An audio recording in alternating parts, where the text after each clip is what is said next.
becoming a big fan of Savage Worlds, by the way. Yes, I'm happy to hear that we've converted you. Yes, I'm happy to hear that. I mean, it's funny because I like 5e, but I haven't. I got burned out on it about a year ago because I played it for 4 years straight. So I was kind of tickled to hear you say you played in a 5e game and the combat was slow as Christmas.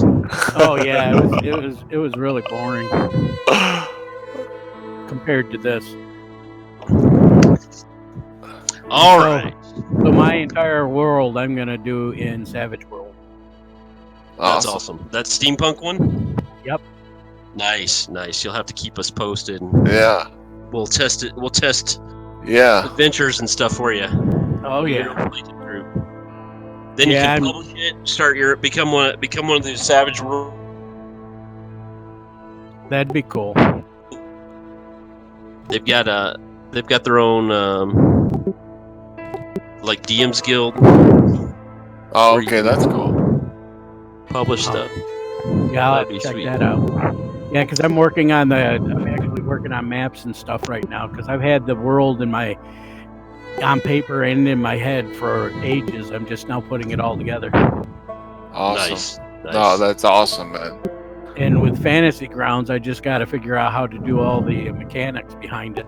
Right. Well, the good thing there is whatever you want to do, it can. Like you just said, you just have to figure it out, and that's just a little bit of time. Yeah, that's it.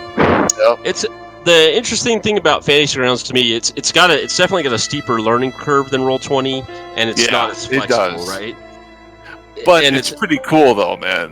Yeah. So what I was going to say is, if it's a supported system like Deadlands, Call of Cthulhu, and D&D, and a few others. You get to where you're proficient with it.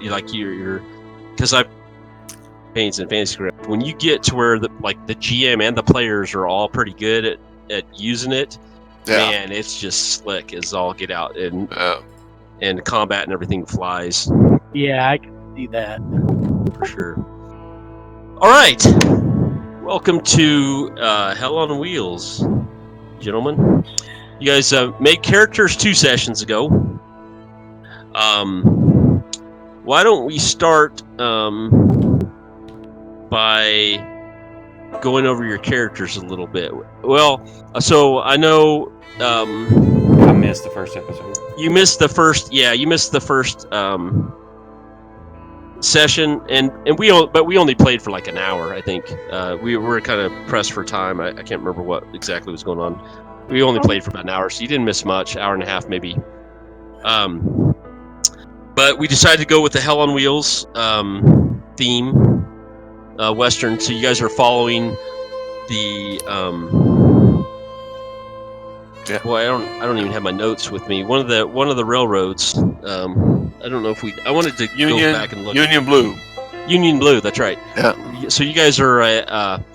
Hell on Wheels is the name of the town that's following the Union Blue as you guys head west, trying to cross the Rockies and connect up with California and the railways that are coming this direction from California and the Great Maze, right, where all of the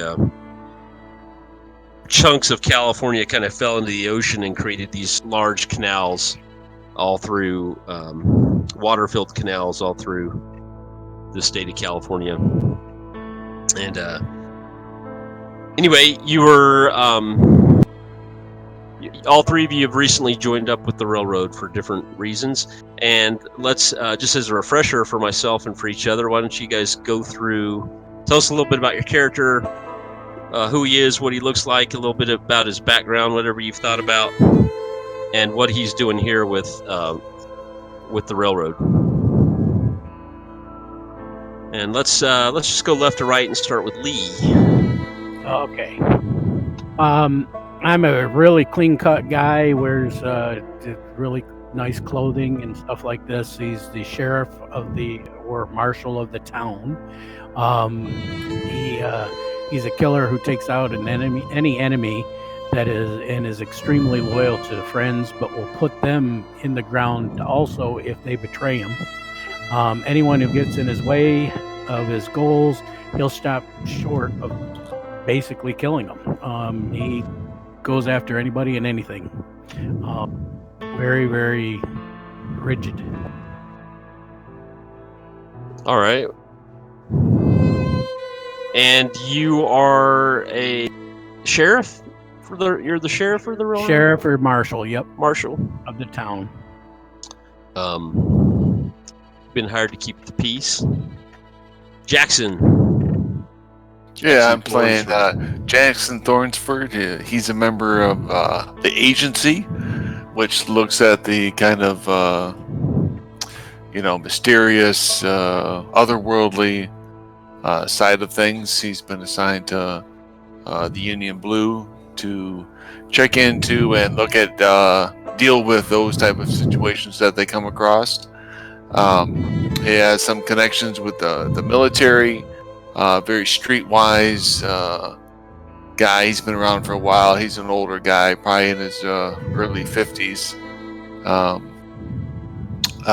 But he does have an enemy that he knows is he was forced to kill a guy, and his brother's now out for vengeance, and Jackson has a feeling that he's probably following this railroad looking for him at the time, but that won't stop him from doing his job and reporting back to the government as to what's going out here on the open plains. All right, very nice. Buck. I've been Buck playing Buffalo. Buck Buffalo. I'm a skinner, scout, trapper. You name it, I can track it down.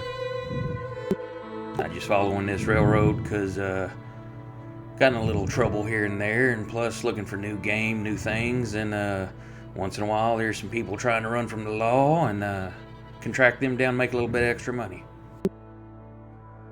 All right, Buck. Buck, your volume's a little low for me. I don't know about for the other guys. You're clear and I can hear you, but your volume's quite a bit lower than the other two. Let me check on you that. guys, Sounds good to me. you guys as well? Yeah, sounds good to me too. Yeah, everyone sounds good to me right now. Maybe it's just me. I don't know. Or maybe I had your volume lower. Maybe you from need to last pull time. your head out your ass, boy, so you can hear them better. That could be. Well, I do have his turned down a little bit, so that could be. Yeah, I had his turned down too. You must have been too loud last time. I had you down at 30%. I've been told I was a loudmouth. Discord. All right, so speaking of unusual happenings, Yeah, for sure. you guys hadn't been with the railroad for too long before you're already got an incident that you're investigating. Who wants to catch Buck up on? I can give a recap because I I've took I've been a lot out of hunting, notes. gathering. Yeah, I've been sure. getting rabbit and deer and stuff to bring back. That's why I've been gone. You have Well- you were with them actually. Oh, okay. They needed your tracking skills. For sure. Yeah. So I was there, even though I wasn't. What we basically had was word came out that the traveling rancher Will, who actually provides a lot of the meat for the town, had some cattle rustlers take some of the cattle. So 3 of them were missing south of the railway. So we headed out and to look and investigate. We headed towards Dodge and followed the tracks. Possible Indian. We were thinking possible Indians may have taken them.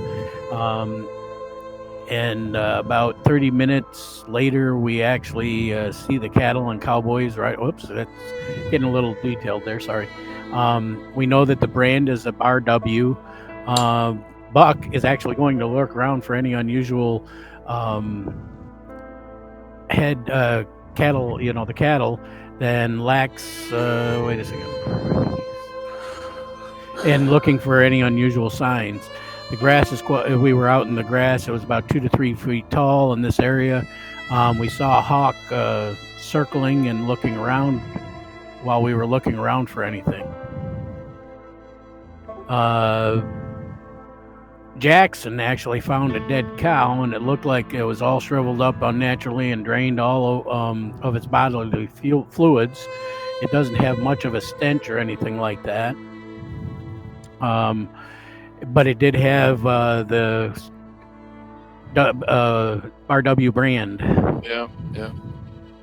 Recognize that There image. were, yeah. Recognize that image? That's the one you posted for us and said this would be a good Deadlands adventure. Yeah, it would. You started the whole thing there. That's it. And there's no signs of any real wounds on it, except that there looked like a couple bite marks. That I forget who actually noticed that. Oh, Oak. Now, I actually climbed up and got the whistle to Oak to have him come look things out, and he actually found and pointed out 2 punctures on the bull's back. Yeah, Damn chupacabra is what it is. Yeah, he looked at it and saw that there was coyote tracks leaving the site, so we followed those for a bit, and thought it could be a coyote bite. And Jackson marked the location so we know where we could find it if we needed to find it again. Yeah. Then we tracked it for a while, right? We were wondering why coyotes came after it. We thought that maybe the coyotes came after it while it was dead, but we lost the tracks for a while, but then you picked them up again. And about an hour later, we actually were looking at the ground and we see the coyote tracks vanish in a dirt patch, but another section of tracks appear, and they happen to be moccasin tracks. We kind of guessed that the Indian may have killed the coyote and took him with him, but Buck says that there's no blood to show that there was any kind of skirmish with the coyote. So Buck tracked the moccasin tracks and gets to a grassy area, and we lost him. We started to fan out and head out even further, but one of the bull that we found, it was quite a ways from where the other cattle had been. An hour later, we do not see anything else. The sun was starting to sink in the sky, so this is the first contact we had with any Indians in this area, but we do not want to cause any fear with the town workers. We will take the head. We actually went back and had Will take a head count of the cattle to find out if there was anything else disappearing. And we decided to stay with the herd that night. Yeah, we were going to set up a little not so much we hobbled trap, but yeah, go ahead. we Ron. actually about 100 yards out, we hobbled one of the cows, and we sent Will and his group back to the group, which we actually had them form them up in a tight group so they wouldn't get away, but we hobbled the one so we can use it as bait and stay with the cattle. And we stayed with the hobbled one, and that's where we left off. Yeah, we were hoping to maybe catch someone, trying coming after another one. At least that was the plan. Yeah, that's very good. Yeah, good review there. That was pretty detailed. Yeah, that was good. Was, yeah, I was taking notes the whole time. Way better than me. I'm glad you volunteered. Nice job.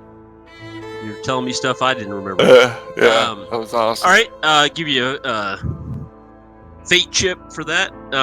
Here in Deadlands, bennies are called fate chips, and they come in 3 different colors. There's white, red, and blue. And white are normal bennies.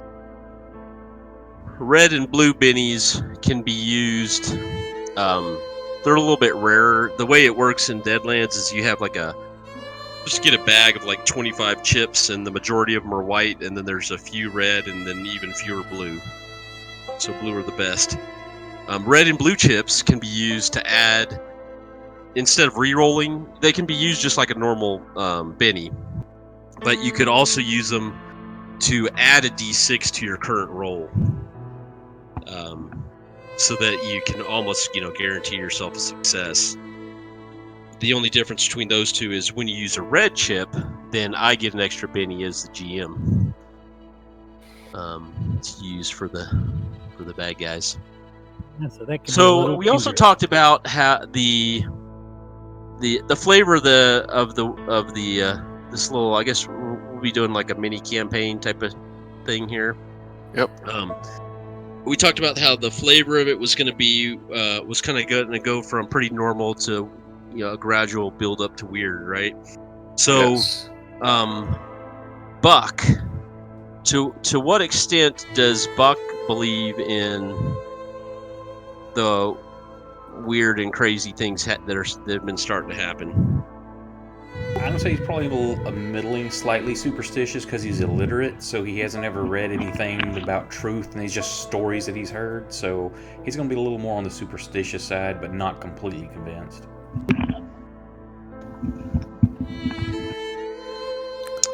All right. The rest of you, and refresh my memory on where Lee and Jackson stand on that as well.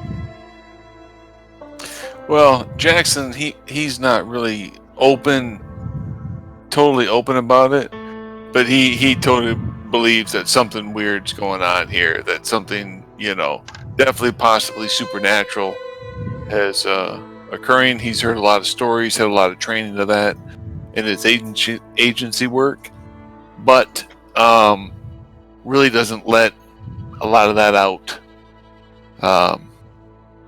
publicly. Okay. And Lee, he kind of he doesn't, he just looks at the evidence to see what's going on and doesn't really believe in a lot of superstitious stuff, but it's not something that he isn't gonna discredit. He's open-minded on pretty much anything,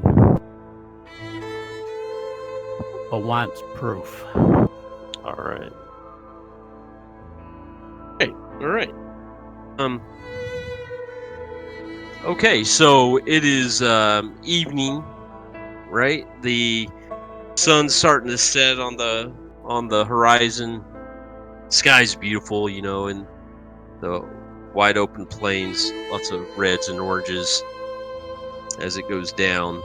You guys have worked with the cowboys to round up the majority of the cows, and they're off a ways in the distance.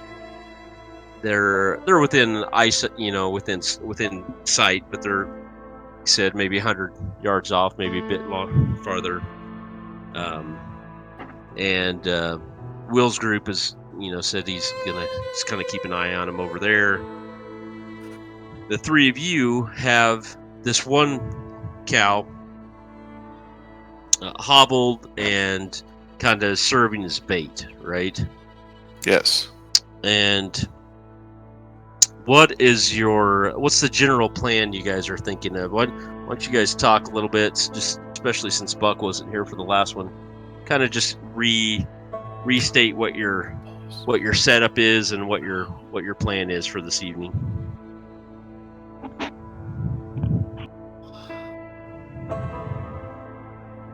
Well, go ahead.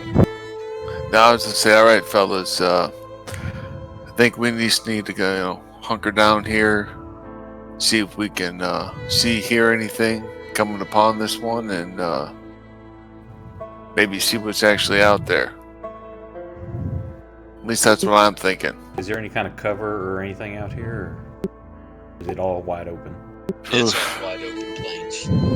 Yeah, but we got the grass that's like 2 to 3 feet, so if we're down, we can see it. I would suggest that we don't really have any fires or anything. Nah, no fires. Make sure we're downwind too, boys. They smell us. That's correct. Good point. Good point. I want to leave.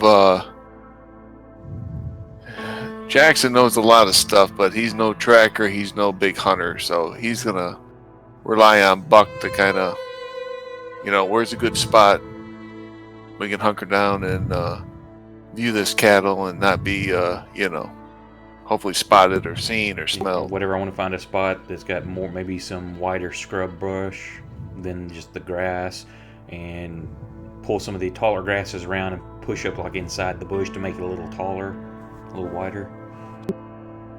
All right. Fine. Yeah, you can find some cover once you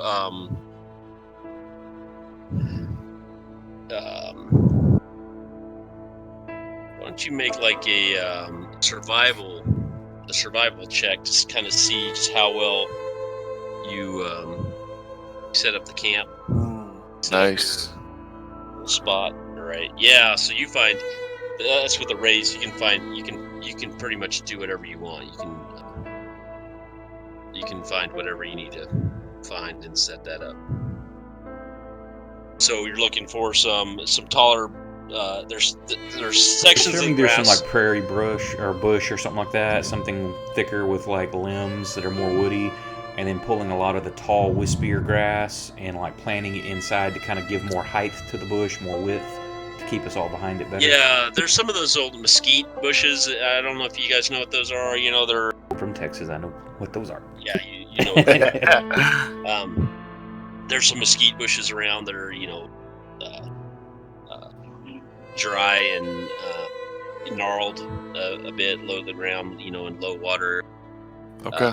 That'll serve as a little bit of extra cover. The grass, throughout these plains, it goes, as it can be as high as 3 feet or more, and then there's sections where it's shorter, and there's Tumbleweeds, different types of scrub grasses Right. and that type of thing. So yeah, after a bit of looking for the right spot, you guys kind of get set up in what Buck is pretty comfortable with and thinks is a good plan. Okay. Your sun's still starting to set. Stars are starting to come out. You're not lighting a fire, so the three of you are just kind of hanging close together. Yep. No smoking. Just rifles ready. Quiet as we can be, hopefully. Right. Hopefully no smoking. Jackson's not smoking. Hopefully no one is. No, I'm not going to light up the car. Okay. This is a stakeout. We aren't going to. Yeah, there you go. All right, so it hasn't been too long since Buck's got you guys all set up. When you see, kind of in the horizon, relatively close because your vision doesn't go out too far as the sunset, and you can see a pair of men on horseback headed your direction, and they're kind of trotting straight towards you. As they get closer, yeah, go ahead. No, I was only going to ask, does their silhouette give away what they're wearing? Possibly? You can see they both have cowboy hats on. Okay. It looks like at least one of them's got a duster. As they get closer, they're kind of silhouetted by the setting sun. It's still light enough out that you can, right. So I don't think these are our boys that we're looking for. No, they're coming from kind of from the southeast, and they're headed toward. Looks like they're headed towards Hell on Wheels, right? And you guys are kind of in the path, and you can see them kind of veering towards the cow, right? So they're kind of just headed straight towards you, and as they get a little closer, they're kind of looking around, and the lead rider, he is, as he gets a little closer, he notices, you're not really hidden, right? So he, it's relatively, he sees you guys kind of crouched down there. I'm gonna step out. Yeah, stand up then. And he goes, well, what do we got here? This is three of y'all out here in the middle of the night with the cow. Well, that right there is called bait because we got something killing some other cattle and we're trying to find out what it is so we can take care of it before we lose more head. What brings you around these parts? he gets a little as he gets a little closer. You can see him. He's scruffy. He's got some gray. He's got a gray duster on. He's got a cigarette in his mouth, but it's not lit. Sideburns, dark hair, dark eyebrows, and a dark hat, dark Stetson. The guy with him is a heavyset guy. He's reddish, curly hair. They both look like they're maybe late 20s or so, right? All right. And he stops when you say that, Buck. And he says, I don't know nothing about that, but you three old timers look like you're up to something. That's what I just told you we're hunting. And what do you happen to be up to, sir? Hey, looky here, Cleese. This is you. We got a sheriff here. You a sheriff? That I am.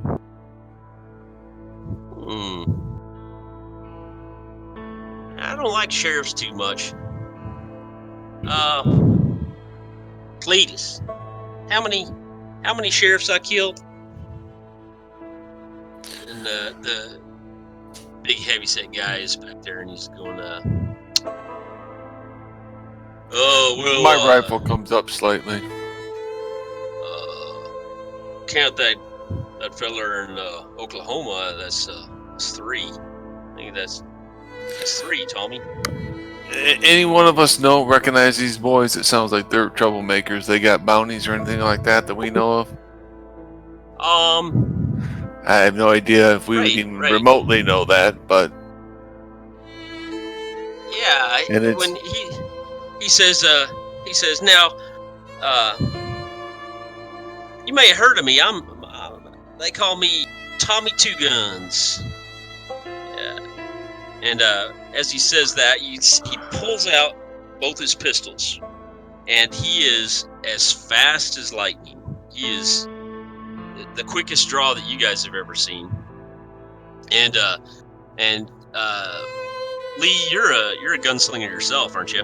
That's true. In addition to a sheriff, right? And boy, this guy is fast. You know your way around a gun, but this guy is fast. It's pretty impressive. You don't want to let on, probably, but he pulls both his pistols out. He's got some silver-plated Colts, spins them, puts them back into his holsters real quick.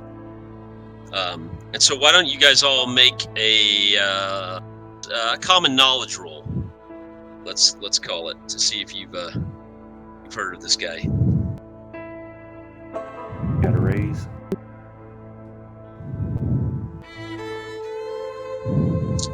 All right, so Jackson and Lee, all 3 of you have heard the name, right? There's quite a few gunslingers out here in the West trying to make names for themselves. yeah. You guys all, Jackson and Lee, the name sounds vaguely familiar to you. But Buck, you got a success with the raise, so you know a little bit more about this guy. Where would you have heard about him from, do you think? Hell, I don't know. Yeah, you're that boy I heard about up over in Bucktown, ain't you? Shot that, had 3 boys you took out all at once, wasn't it?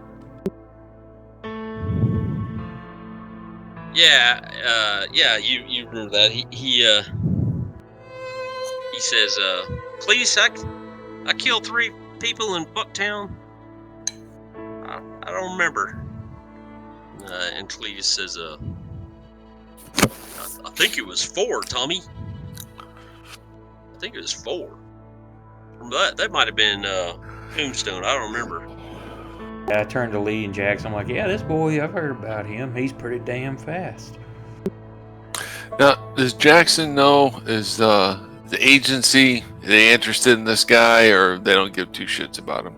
No, the agency doesn't care too much about Just some gunslinger. Right. How far away is the cow that was killed from here? It's a couple miles away. You guys had traveled a few miles out, or maybe a mile or so. You know what? I bet farther you out. ain't faster than, boy. Whatever's been killing these cows, draining their blood, not a single drop on the ground, but they're just sucked dry.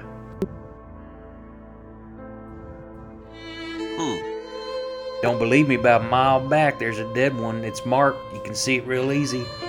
Go check it out. Come back if you think you're faster than whatever can do that. That's what we're hunting.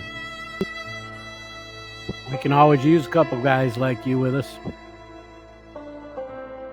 Man, I ain't got time to babysit no cow. Oh, it's okay if you're a yeller. It ain't no problem. You go ahead and go on then, youngin. Right. Go into town, get yourself a safe bed. These old men will take care of the whatever's doing this. Yeah, just don't cause no trouble, because we don't want to have to come hunting you down. You know what I think? I think, ladies, I think these boys are. I think they got plans with the cow. I think. Are we interrupting some kind of romance? It's a good thing you're good with those guns, because you sure ain't good about thinking. Well, I ain't never heard about no romance with a cow, but you seem to know an awful lot about it, boy. Y'all gonna have sex with this cow when I leave? It's not what we're here for. Bunch of old timers. You don't think I would be out here if I didn't have anything else better to do? And Jackson's getting a little fidgety with his rifle. This is kind of pissing him off. He's kind of moving up forward. Oh, he's kind of looking at y'all. He says, "Sheriff, do I know you? I know. I've only there's a lot of bad men that are sheriffs. I've killed me a few, but it was always self-defense." Well, my name's Lee Thomas Madeline. Lee Thomas Madeline? Lee? I got a little sister named Lee. You do, Why are you named after a little girl? Jackson says, "Hey, you need to be watching your mouth, boy, before you get taken right off that horse." Well, see, that's what he's trying to do, Jackson. He's want to try to stir shit up so he can claim self-defense, because he's a coward and won't draw first. That's true. I don't know about none of that. I just know. There's the railway's not too far away. We've been following them. Once you go on back yonder, I'm sure one of them ladies got a diaper they can change for you and get you a little bottle, send you on to bed. Oh, that's pretty funny. Yeah, you guys ought to just mosey along and let us do our business, please.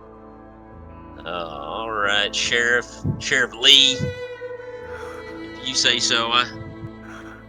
I just gotta say, I think probably your mommy thought you were a little girl. You can think what you like. It doesn't bother me one bit. This motherfucker. Probably died of dysentery before she found out where your balls dropped. Jackson takes an aim on this sumbitch. Said, "You need to get the fuck out of here before you get yourself hurt, boy." All right, what are you doing? He ain't putting up with this shit. Fuck this guy. I'm pulling my. I actually pull my coat back around my Colt, and my hands heading not as lightly on my pistol grip right now. All right. So, as soon as you guys start reaching for your weapons, yep, he pulls both his pistols. It just as fast as you can barely see his hands move. Yep. And he's got one pistol on each of you before you can really react. You got a third hand there, boy. You only got two. I'm okay. Yeah, I'm okay with that. He says,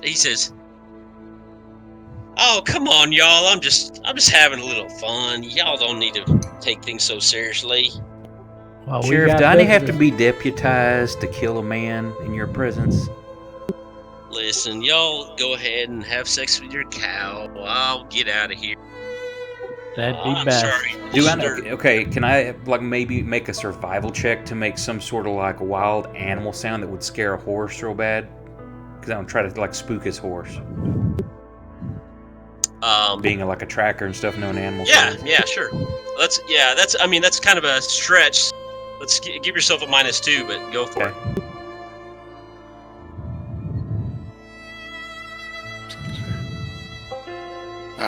Now, No, is that make a worth it? loud whistle sound. He may not know what I'm doing. Yeah, so he's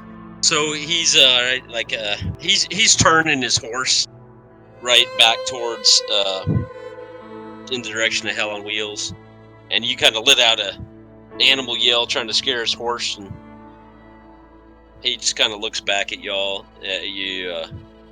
It startled the horse a little bit, but didn't do really anything, right? All right. I'm gonna take a good look at these two, put them to memory. Yeah. Oh, I have a picture. I forgot I've got a image of the Tommy. There's Tommy right there. And Tommy, I suggest you stay out of trouble while you're in town. I wouldn't want to have to come up against you. Yeah, I bet you wouldn't want to come up against me, Sheriff. I don't blame you for that. Yeah, y'all have a good night. I'm sure we'll see each other again. Sure we will, boy. Come on, Cletus. And You all have a good night and play safe while you're in town. yeah, we'll do that, and y'all enjoy your cow. And he starts laughing, kind of riding off back in the direction of town. Y'all take aim, shoot him in the back. No, don't do that while I'm standing here. I'll look the other way. I'll look the other way.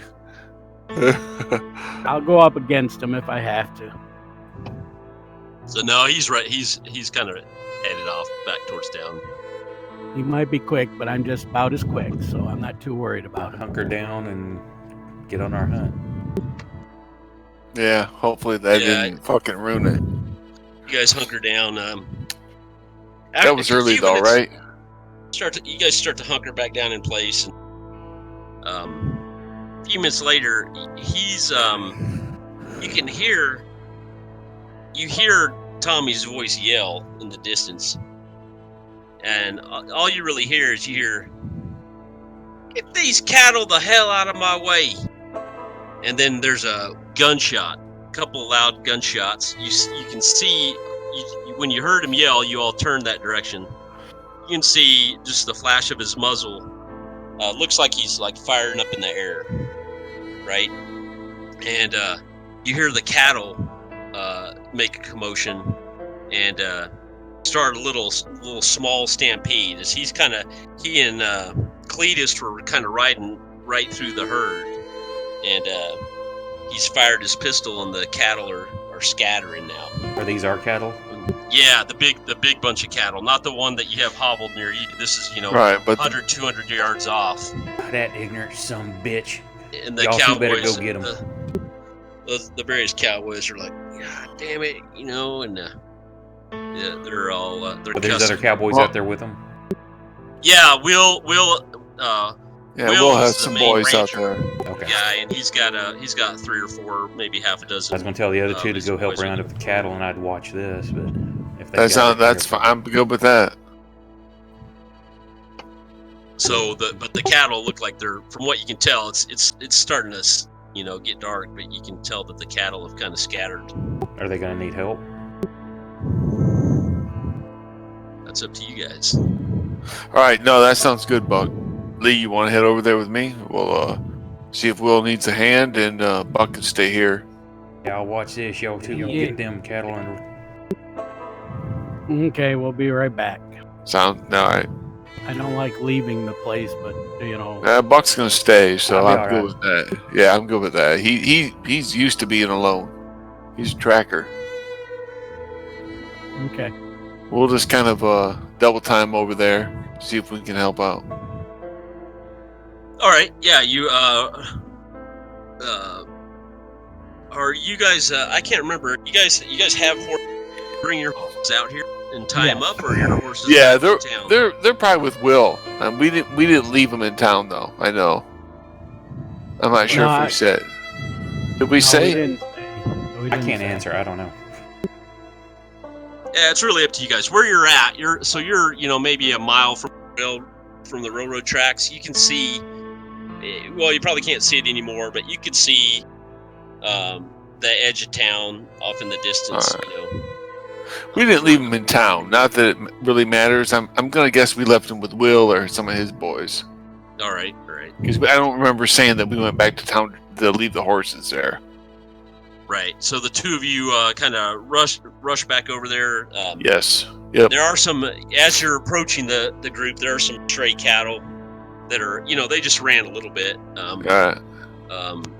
Tommy and his sidekick there have already, come and gone and are headed into town. Oh, okay. These and the cows you can see are just, now they're scattered over, a couple of acres. They've just kind of all dispersed. So you see a few cattle as you're approaching the group, as you're headed that way. I don't know. We'll try to round them up to head back. Yeah. To the other. I don't think Jackson's has much knowledge on that, but he'll do what he can. Yeah. What's cattle herding? Well, I'll say this: I have no background in it whatsoever, but I guess just some common sense, kind of, I don't know what that. Whistle and wave the hands. Unskilled, yeah. Yeah. Why don't you guys make me a couple of unskilled rolls? Yeah, I don't have shit, but we're gonna do it. Oh yeah, I did really well. Yeah, both of you. Yeah, so the cattle are just ignoring you, pretty much, right? You're kind of whistling and hollering and waving your arm. They're just chewing on grass. They're not going any further though. They just spread out a little bit, and that's that. Yeah. Okay. I don't think we need to worry too much. Will's bunch is spread out and is starting to round them up. All right. Hey, just a sec. Jackson just wants to take a little head count. It looked like Will and all his guys are all right. Tommy didn't do anything stupid besides spread the cattle out a little bit. Well, looking around, you can't see that far because it's starting to get darker. But you can see in here. I want to find Will then. All right. So or Jackson, Jackson does. Yeah, that sounds like a good idea. I was thinking the same thing because we gotta get a head count of the cows. Yeah, let's yeah, we're gonna look for Will then. All right. So you head towards a couple of the cowboys. You can kind of just see shadows now in the evening, right? And the first two, Will's not with them, and they point and say, I think Will's over there. And a couple minutes, you come up on Will. He's on horseback, driving a couple of cattle back towards the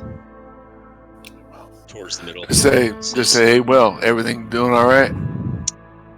Yeah, that's sorry, son of a bitch. You scared the cattle. Yeah, well, he'll get his. You and your boys okay? Yeah, we're okay. We're just gonna take us a while to get these cattle up again. Yeah, he just thinks his shit don't stink, so might have to put him in his place sometime soon. Yeah, I think so. All right, cool. But yeah, no, we got this, y'all. If y'all want to go, we can take care of this. All right, we'll catch up with you. Get our horses back from you. Let you know what's going on just a little bit. Yeah, to make sure that they got all the cattle and there's none out there and about other than the one we have. We don't want to lose any more, and we want to try to get whatever this is that's getting them. So. Right. So yeah, so he's like, he nods and but he's pretty busy with trying to get these cattle headed in the right direction at night. It's a little, certainly a little challenging. So are you going for your horses, or are you just or are you walking back to where Buck's at? We're walking back where Buck's at, nice and quiet. At least that's what Jackson's doing. Yeah, there's no sense in grabbing the horses at this point. All right, so y'all head back to Buck. In the distance, you can hear the cowboys doing their thing, trying to round up the cattle. You hear Will say, "Hey, try to keep it down. At least we don't want to scare off them coyotes." He's just saying that to one of his hands. But they're busy doing that for quite a little while. So the three of you are back at this at your stakeout, right? Yeah. And you kind of get settled back in, and I think it'd be kind of cool to, since we're all kind of learning or relearning Savage Worlds while we play, we're gonna do an interlude. I know both of you bought the books recently, I think, but Yep. Interlude's it's a pretty cool little system that they have in Savage Worlds, but they've changed it for Savage Worlds Adventure Edition. So I want to kind of teach it to all of us by playing. Interludes are just little like role playing scenes, and you're there's three types of them. Basically, all you're doing is you're drawing a card to kind of give you a little guidance on telling a little role-playing story about your character, right? And the way they've changed in Savage Worlds Adventure Edition is there's a couple different ways you can use them now. One is for downtime. When you have downtime going on, you might be doing some boring stuff, or just individual activities. The second is backstory, telling a tale about your character's past, and the third use is on the trek when you're on a long journey. So we're gonna do a backstory interlude, right? So I want you guys, thinking about your character a little bit. Doesn't it depend on what card and suit we get, what we do? It does. So I'm going to draw some cards for you. After your backstory, I'll reward you with Benny, and really all that matters is the suit. And so I will just draw a card for you. Okay. And then give you a little guidance. And we haven't played together a whole lot, but I'll give you a little bit of time to think about what you want to talk about. Let me figure out this. I got to bring up the card deck here on Fantasy Grounds real quick.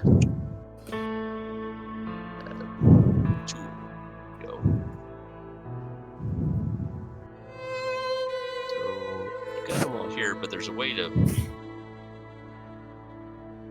set them all on my desktop too. Desktop card deck on. I don't know if you guys can see it, but I can.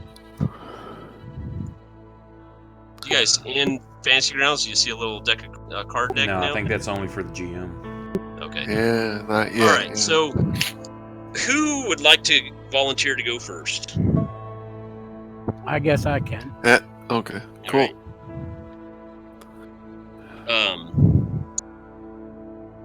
So let me draw you a card.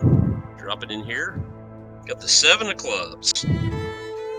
So clubs for backstory is a tale of misfortune from your hero's past, perhaps revealing something of his hindrances or a dark secret. And you know what? Let's draw cards for all three of you. Okay. That'll give you guys time to think about. Yeah, a little bit to think. A little bit more to think about it as well, right? So, and I should probably maybe explain this a little better. So, I'll read what's in the book. Interludes are tales the players tell in character to role play, enhancing a long travel scene or revealing the secrets and backstories they've put so much effort into. Interludes give players a way to get to know their character reveal some of their backstories, and even add to the world that you're all building together. So basically, you're just telling a story from your character's point of view, and then you're rewarded with a biddy. All right. Okay. So, who was the clubs for? That was for Lee. That was for Lee. Yep. Yeah. All right, and then Jackson, you got a Hearts. Hearts' backstory is a tale of the hero's greatest love, lost, found, present, or waiting on you back home. And that doesn't have to be romance. That could be love of an object, love of family, whatever your character's passionate about. Okay. A little short story. You're telling around the campfire, right? Just you guys don't have a campfire in this particular situation because you're trying to stay down low. And hey, we got a third suit for Buck. Diamonds. Diamonds' backstory is something your hero wants or already has. It might be a material possession, recognition, a political goal, or even a trip he wishes to take to some amazing destination. Where are we located at on the continent? You guys are in Kansas. That's right. You're in Kansas. You recently the railroad just is west of Dodge City, and so I think a few of you came, maybe one or more of you came from Dodge to join up with the railroad. So these don't have to be very long. Just a little bit of insight into your character, maybe. Lee, you ready to go? Yeah, I guess. Yeah. Whew, I know. I'm brainstorming here. Oh yeah, that's right. This is I know this is a new thing for you guys, so no worries. It's cool though. Yeah. So Yeah. Lee, yours was clubs, right? Correct. So something bad that happened to you. Maybe something related to your hindrance, right? What are your hindrances? Oh yeah, I already got something. I think. You already got something? All right. Yeah, I have the Grim Servant of Death is one of my major hindrances. Yeah. So, what's the story behind that? Well, basically, you know, I had a really good friend of mine who crossed me once, and it really bothered me a lot, and I had to put him down. It's no other way around it. He just, you know, even though he was a friend, I had to pull the trigger. Yeah, And, just and he had to drop. And it haunts me still today, but yet, you know, I got to do what I got to do. so it just kind of hardened you, huh? And you don't want to talk about the details; it's too painful.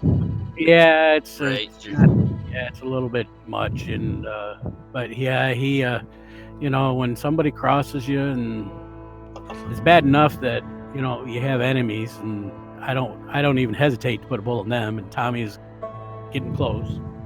But when somebody close to you sits there and crosses you, there's not much. Well, I just I don't hesitate. All right. Now, should there be more than that, or? No, that was good. So this is like over a period of maybe a couple hours of you guys sitting in the bushes waiting for something to happen, right? So Right. you're just talking about random stuff, All the small talk. Right. small talk, and then every once in a while it gets kind of Shooting serious. shit. Right? Yeah. Yeah, You guys have any comments on he was a good Jackson friend Buck? that I grew up with, even. Yeah. Well, that reminds us never to cross you, I guess. Well, that just tells me what's right is right and what's wrong is wrong, and you got to keep that shit straight. And Lee seems to be able to do that. I can appreciate that. Heard a man Yeah. say once, "Don't start none, won't be nones." Well, I appreciate your appreciate what you said, guys. Really do. Yeah. Yeah.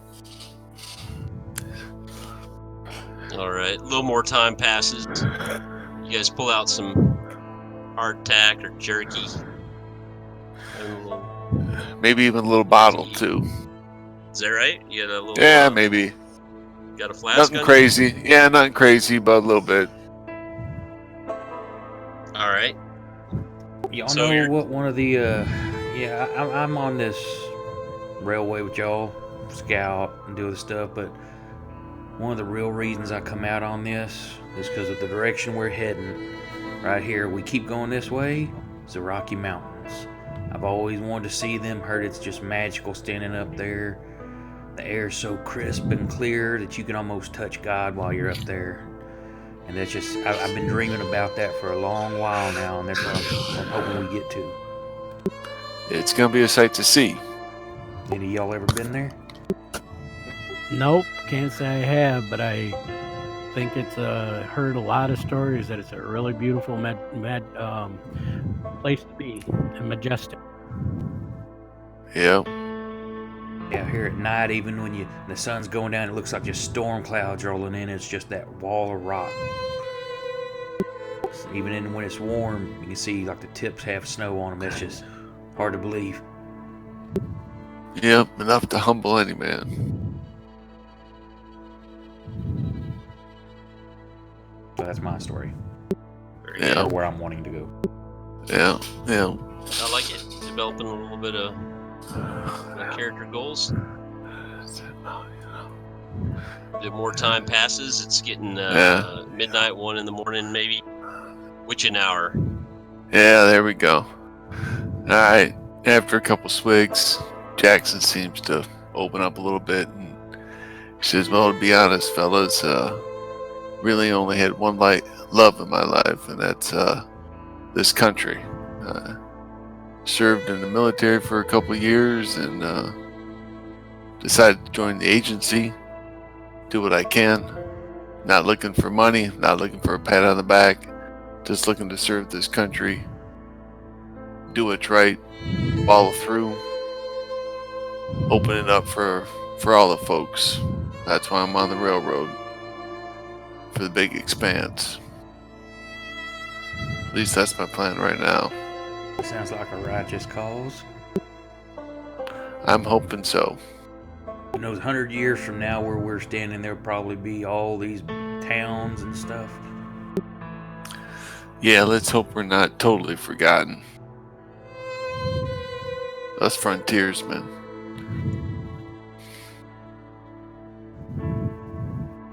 All right, ready. Just kind of looks up in the stars. Right, and as y'all are quietly crouched down here in this bush, passing the flask around, it's getting pretty late, right? Yeah. So, if you kind of imagine this, where the camera's in on the three of you as you're kind of huddled around quietly, just shooting the breeze. And it's been a couple hours, and as y'all are talking, you can kind of see the camera, like pans out, kind of high up in the air, and then it cuts across the grass fields. Darkness. You can see. A bit of rocks in the distance, and the grass is waving, and we can see shapes kind of crawling through the grass. Your characters can't see them, just the audience can see them, right? There's Okay.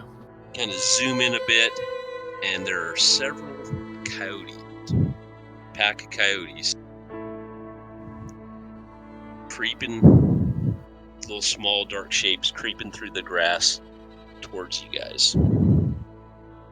So let's have the three of you make some notice rolls to see if you're gonna see these things in time. Now, I should get. Is this for a surprise or tactical situation? Yes. Then I'll You get have a +2 to that for my scout. All right. I don't get much, so. I got a raise. Yeah. Well, Yeah, I got 2. Jackson, you got 2 raises. Yeah, he has good notice. Buck, you got a raise as well. Not me. That'd be And all right. Lee, you're oblivious. I'm a city slicker. What he had one too many pull from that flask. Yeah, maybe so. All right, so let me. We're gonna start up some combat here. Drag you guys out to. I gotta change my music. Yeah, that's right. Yeah, get some combat, something going on here. Hold on here. Western action. Well, we got coyotes. Yeah, Western action, that's what I put on. There you go. Oh, Yeah, and that's done. it's good too.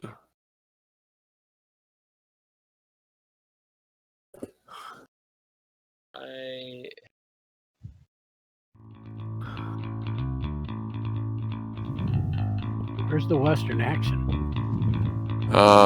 Very bottom right.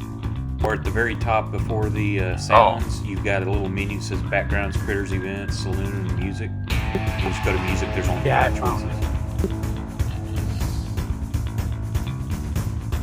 Make sure I got this right here. Like getting ready for a gunslinger. Oh yeah.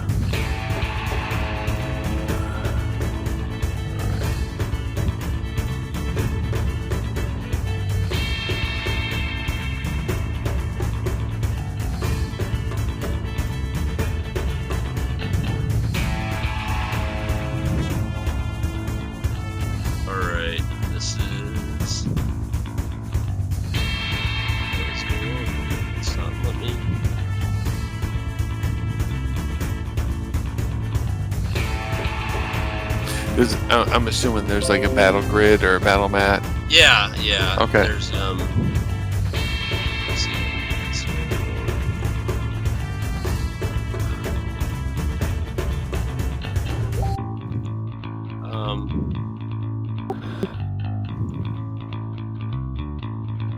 It's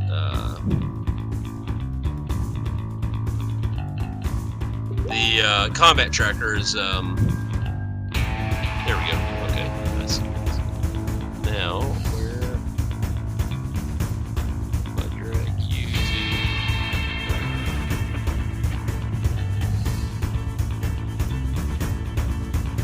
For some reason.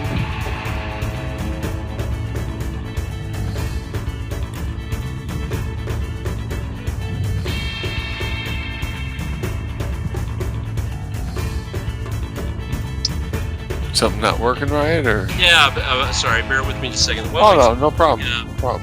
Let's take a. You guys take a bio break while I get this combat set up. Or I've got to AFK real quick anyway because my wife's sick and I got to go grab some meds, but I got to run across town, so I'll be back as quick as I can. Okay, that's cool. If I'm not here, just roll for me. Okay. I'm having an issue with the combat tracker. Okay, I'll be right back too. Just 2 minutes. I'll be back. Yeah, let's call it like 10 minutes. Okay. Okay. Okay. Cool.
Yeah, this is one of the things I want to get used to too, is like setting up the DM stuff.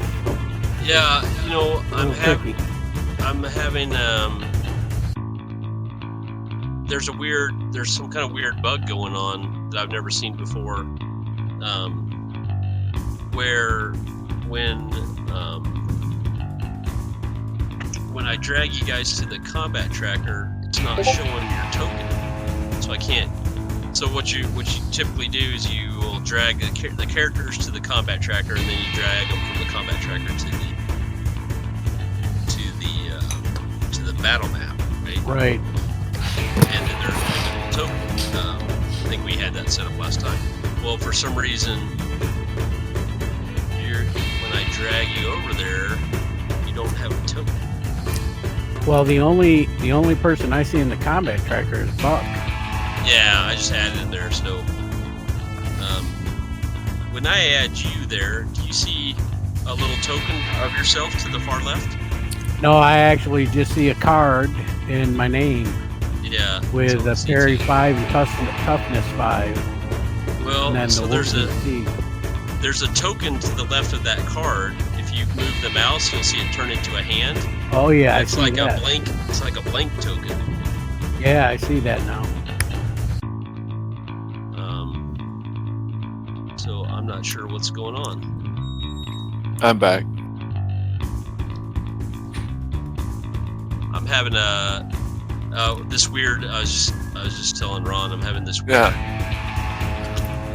problem with the combat tracker where your tokens aren't showing up. Never seen it do that before. There was a big Fantasy Grounds update today. Oh. I wonder if it. You're right. Maybe it's a little glitch or something. Maybe. I'm gonna exit the program and have you guys rejoin. Okay. Okay. Something glitchy. Yep, that's what I was just thinking too. It makes sense. Yep. Or I could be doing something wrong. Maybe this is a new rule set for Savage Worlds. So. Yeah, I see we can purchase it now.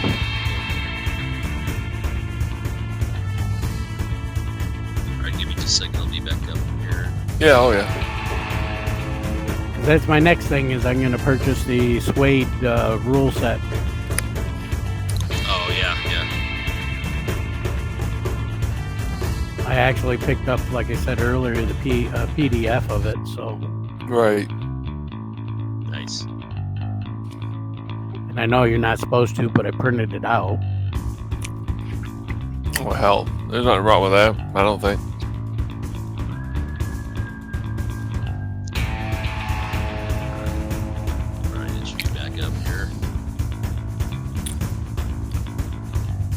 I don't know whoever designed that book, though. The PDF is, all the graphics that's in it is ridiculous. It takes forever to print. I actually took out all the graphics in one so that I could actually print it out quicker in black and white. So there's no pictures at all. But I also did one as color. But it took actually almost 8 hours to print. Oh boy.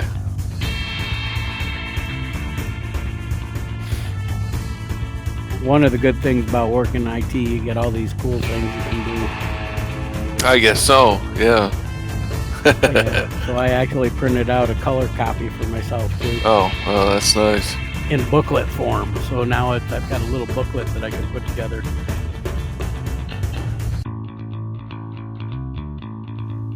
Yeah, I've been trying to read up on some of the whole Deadlands stuff. It's a pretty slick setting. Yeah, it's got a lot of. And they put enough into it that it makes it almost limitless as to what you can do. A lot of cool stuff. A lot more than I was thinking it would be. Yeah, and that's what I like about the whole Savage Worlds game. You can do almost anything you want. Right. Well, it's not just 10 pages of fluff. I mean, there's a lot of good information there that you can use to actually do something. Well, and the other thing I like, it's not expensive either. Yeah. Let's see if I'm reloading the game now, by the way. Okay. Yeah, it's back up and good. I'm just wondering if there's a new setting or something. Well, I'm wondering if the tokens actually. Sorry, I did click on something. I'm wondering if the tokens are turned off or something. Right. But that's what it looks like. That's what I remember. Somebody having a problem with while we were doing Spooktober. But I have no clue where to look. Yeah, oh no, I'm clueless here. Token. Here we go. Facing indicator.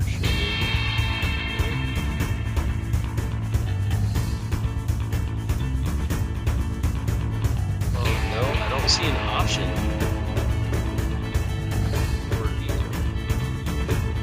You know what I remember though from when I used to play 5e in Fantasy Grounds is you would like when you're looking at your character sheet, you would have your portrait over on the far left, and then it would show your token to the far right. And when you created your portrait, when you selected your portrait, it would also give you a token. And I'm looking at it right now, and I get a blank. I put my hand over it, and it's blank, right in between the badge and the cartoon bubble. Yeah. Why is that blank? Oh, wait a second. Where is it? Yeah, I found it too. Yeah, that's the problem.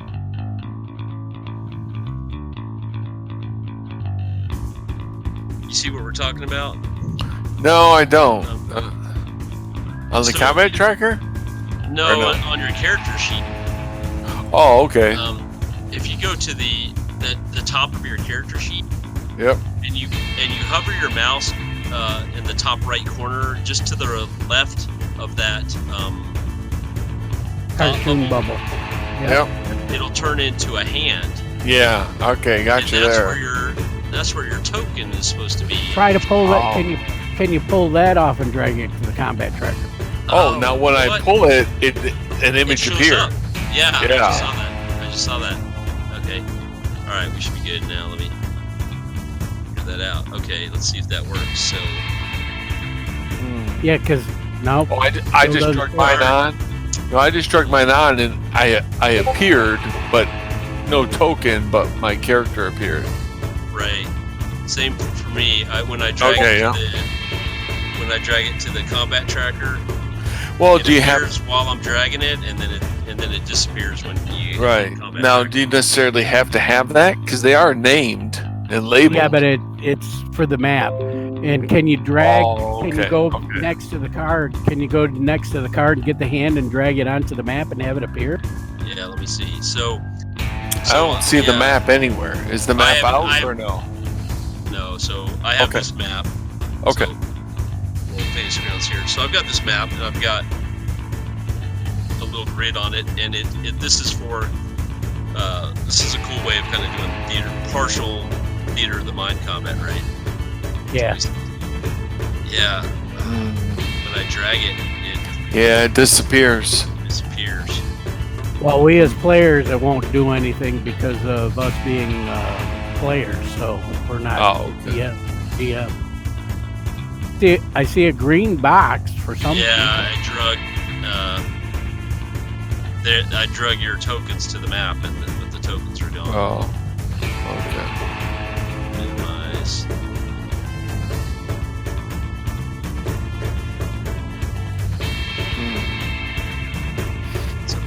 kind of weird. It is weird. Make sure I'm not doing anything. Let me look at these options one more time.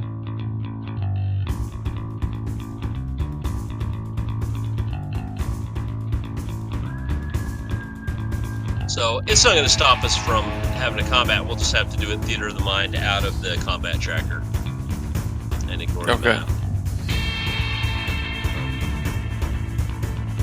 I was just excited to have a show menus, show condition, show pictures on feed chips.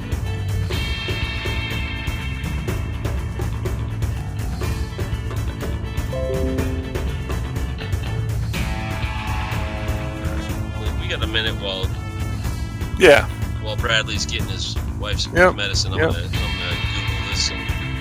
Yeah, there might even be something on the Discord or something that people are having issues with. Oh, yeah, that's see if I can get a quick answer.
I don't know. Maybe we might be the first people finding this bug. If there was an update today. Maybe, yeah.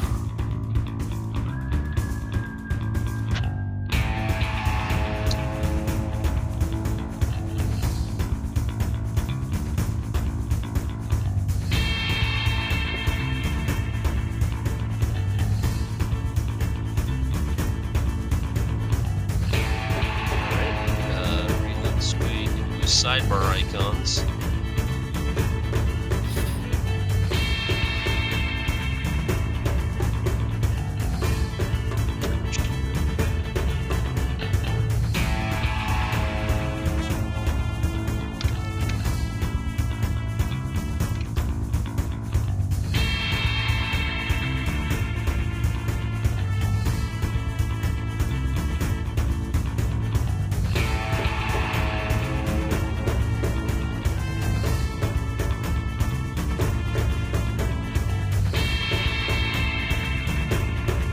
See anything.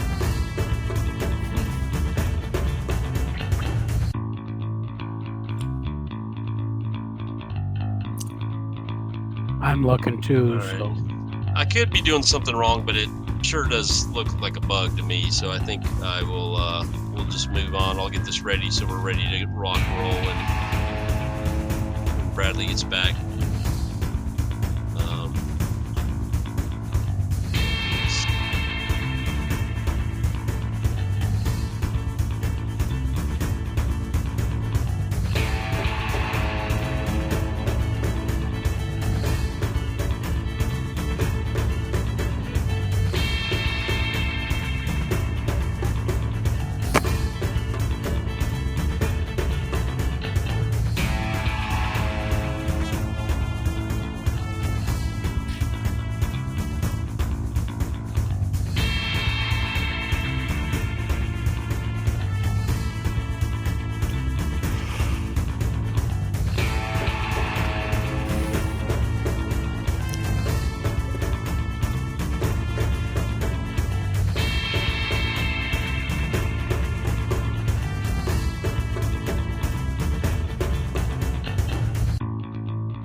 able to drag coyote tokens and stuff to the map, so it's just this either a bug or something we're doing wrong with the character sheets. Some new thing they've changed.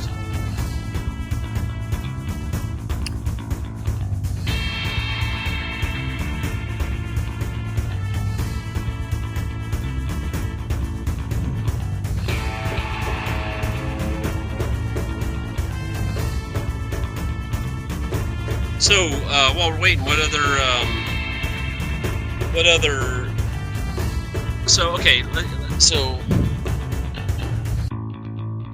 are you guys both there, or are you? Yeah, I'm Yeah. here. Okay. Yeah, and I'm here. I was thinking about this earlier, so, Mike, really wants to start playing, I don't know, Ron, I know you don't know who Mike is. He's one of the kind of regulars. So just for a little, like a background on just our little gaming group here. Matt and I have been friends for many years, online friends. We never met in person, but we've been gaming together for years online. And then we have, other guys that we've been gaming with in different groups, and a lot of those guys, Matt has become recently became the official streamer for Grim and Perilous Games, Ron, which is a company that does a Warhammer reboot called Zweihander. And aren't you involved with Zweihander? Well, I've been playing. Jeff, right? In some of it, yeah, Jeff, yeah. Okay, Yeah. I'm sorry. Yeah, no, I've been playing Zweihander for about a year. I'm pretty active on the Discord channel, and I've played a number of games with Matt, but actually none of them have been Zweihander yet so far. Oh, that's kind of Yeah. yeah. So Ron, I met Jeff through. Yeah. Jeff and I played in a game of Matt's together, and so there's a larger group of guys who play in these various games on the Grim and Perilous channel. It's the Zweihander, it's the official Zweihander Twitch channel, but he runs all kinds of different games. They're really cool about running all kinds of, mostly like low fantasy, not always, but a lot of low fantasy indie games. Yep. Theme of the channel. So we all play in various games that Matt streams like 5 days a week these days. Bradley and I and Matt, Bradley's been a part of our little inner circle of gaming groups, gaming friends for a couple of years now. I've known Bradley for about 2-3 years.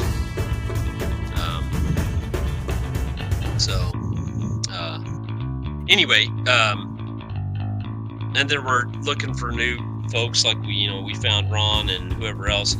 So what I'm wanting to do, I want to play Savage Worlds on a regular basis. As you guys can see, my schedule is kind of, they were really pressuring me to start my own channel and stream and stuff, but because I got 3 teenage kids, I'm just not reliable enough to.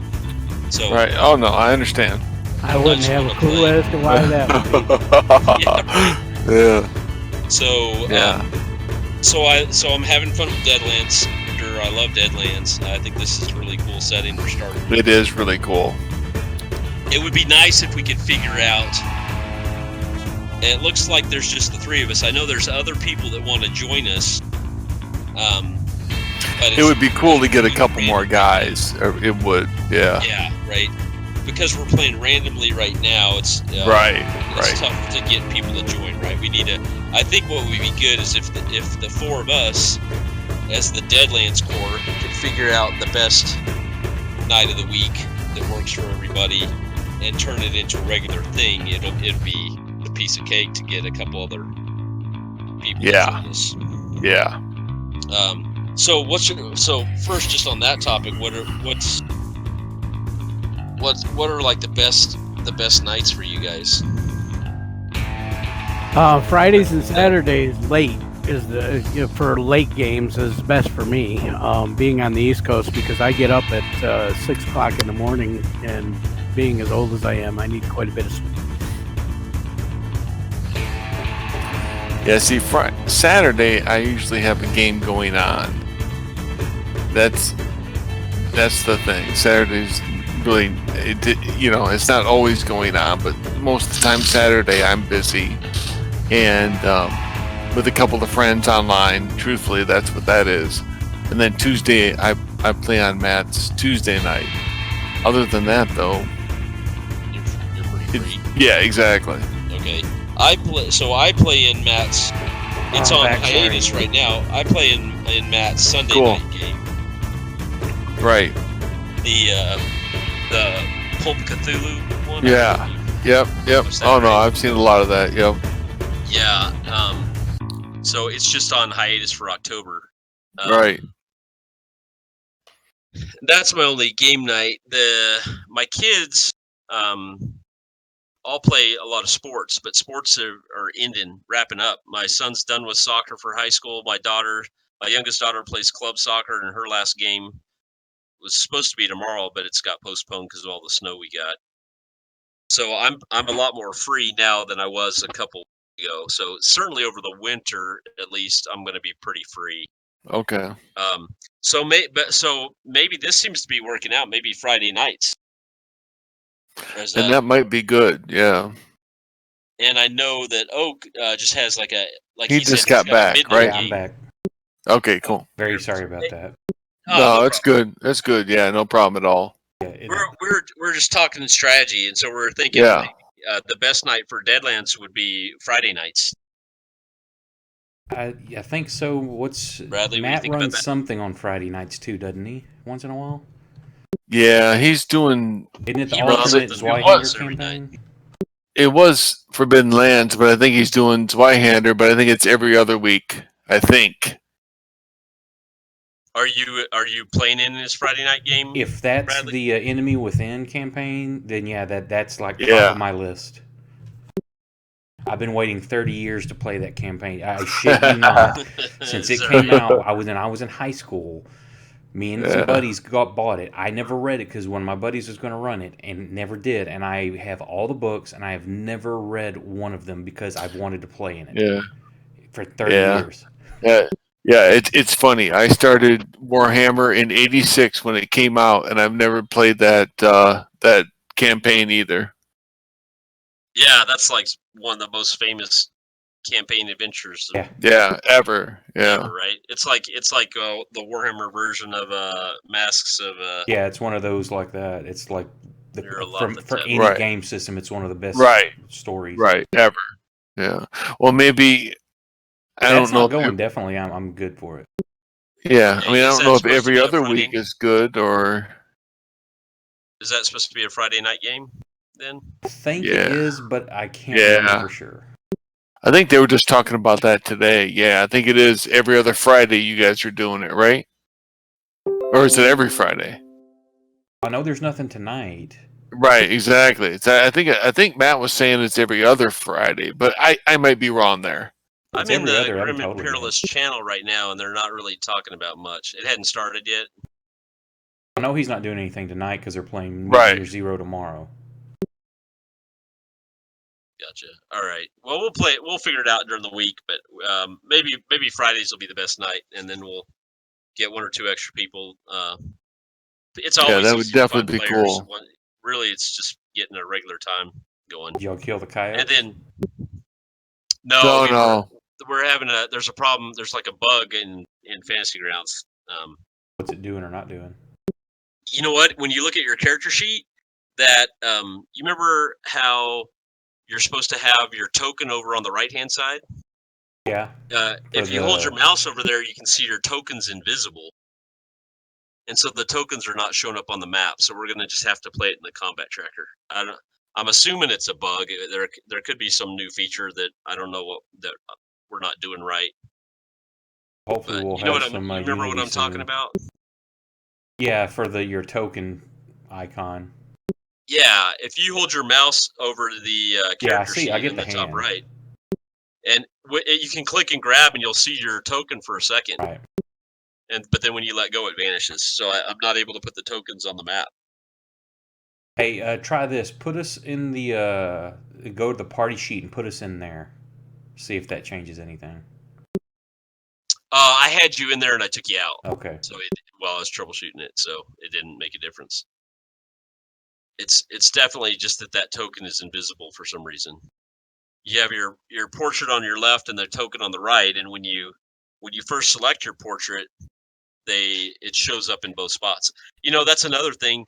Why don't one of you, just to test it out, change your portrait to something else and see if it shows up in both spots.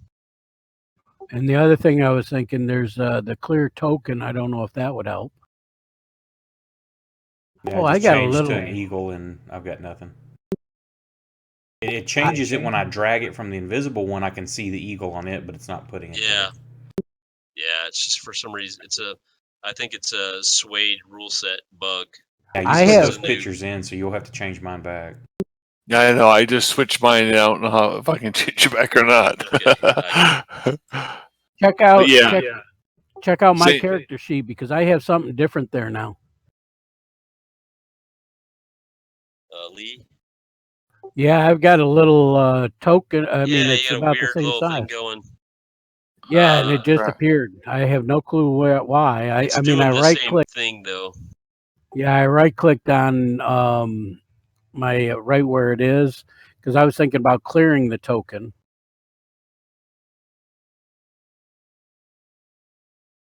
But I don't know if I have permission to do that. Token? Is that a clear token? Open mini sheet. And it only shows up when I'm on the token. The clear token just sets that little gray circle there. Oh, is that what it does? Buck, yeah. All right, Buck. Oh, yeah, and as soon as I move my portrait back over to the token, it puts it there. It doesn't put it there. It goes blank. Is that the right one? Was that you, Jackson? Yep. Yes, that is. Okay. Yep. Thank you. Right.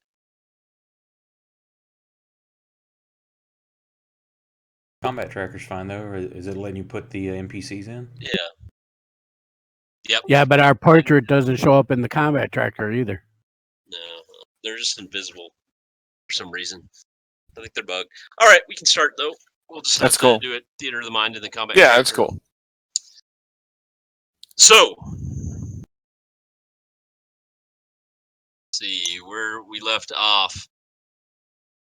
Let me chart this round. Okay. So back to the game. The three of you were sitting there swapping tall tales about your past, and some coyotes have been sneaking through the grass. It's right now. It's like 1, 2 o'clock in the morning. They're sneaking through the grass,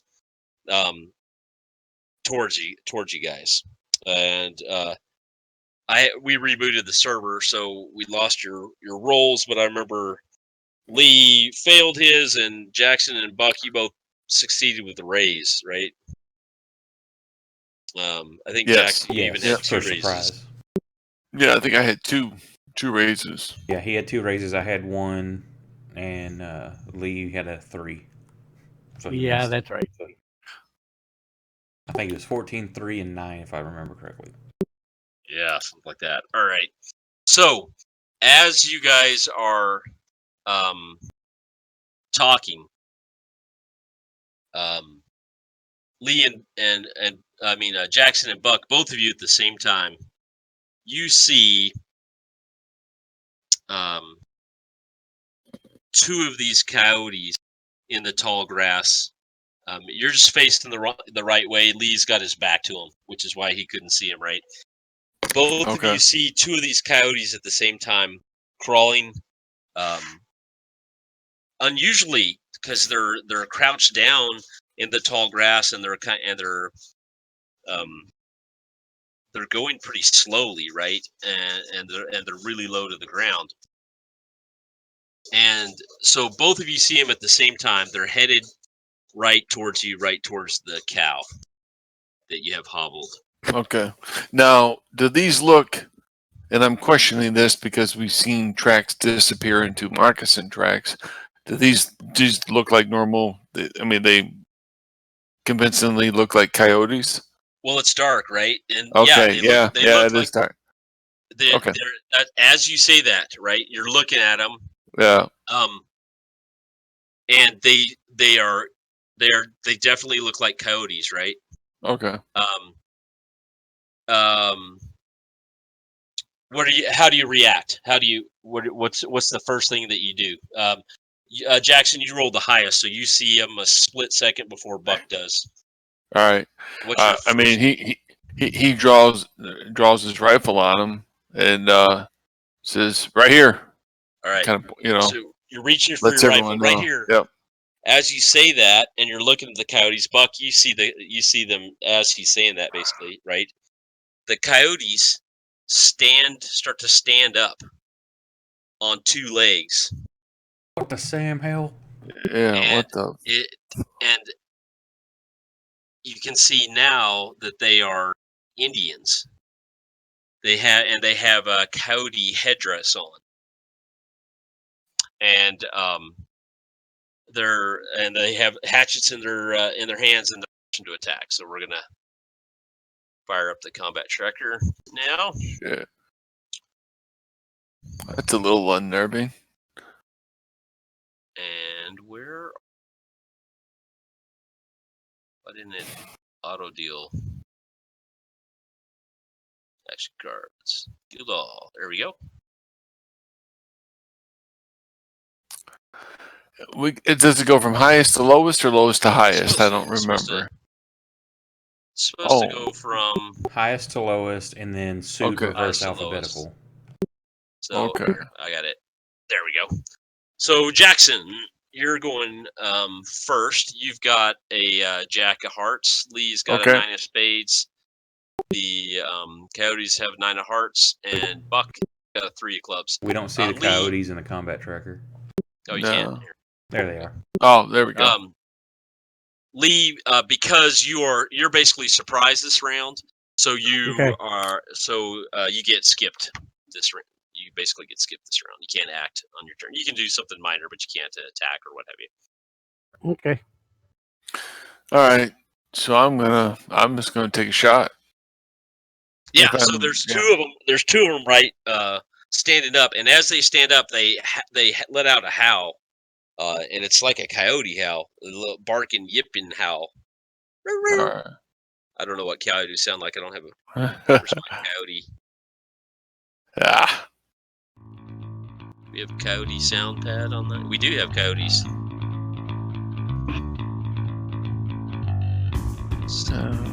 Howl.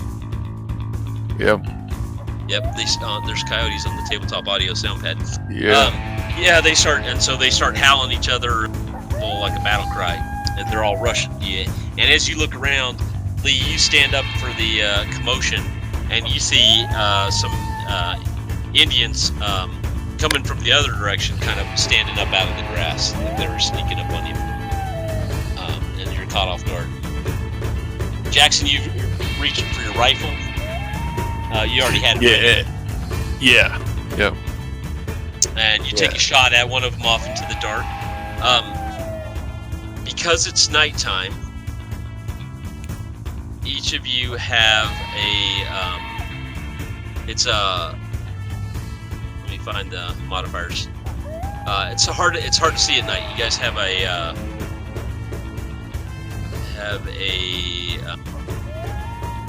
-2 because it's we'll call it dim. It's pretty dark, but I'm gonna throw this on all of you. This is we'll call it dim for shooting. If you decide that you're gonna fight hand to hand, then you're up close, and the illumination penalty isn't gonna apply anymore. Was it -2? Lee, you're what are you doing? You can't do much. It's kind of a surprise round for you. I'm just gonna grab my rifle. You grab a rifle and stand up. Yeah. and you're about to turn around to see what they're looking at, and when you see a couple more of these Indians stand up in the grass, and they're all charging towards you. They are on you before you realize it, right? I mean, you've seen them, but you've seen them in time. The two of you have, but they're still just but a few yards away, right? So Yeah. you have Indians charging you from every direction. They all look relatively similar. They're smallish men, right? They're a little bit on the small side, maybe 5.5 feet tall or so, and a little bit light as well, right? And they all have coyote fur skins. They have a hatchet in their hand. Some of them have these, instead of a hatchet, they have like these claws, like this. Looks like maybe, it's hard to tell. It looks like a glove or something that they're wearing that has claws on it to attack with. Okay. Now or maybe it's already past me because I rolled and missed. But can I use one of the chips, or is it? Oh too yeah, late for sure. that Yeah, already? no, yeah, Okay. I forgot it. Oh no, it's okay. I'm definitely new to the combat here, so. Right. I'll slow down a little bit. Yeah. No, you're good. There are also. I meant to take I was going to take a picture of the of some of the combat options too, right? So let's use this as kind of a learning combat. Yeah, to, I'm sorry, get but it a I'm little bit ignorant more on the combat here. Yeah. Yeah, no worries. So, and I know you've only played once, and I think we only had just a quick.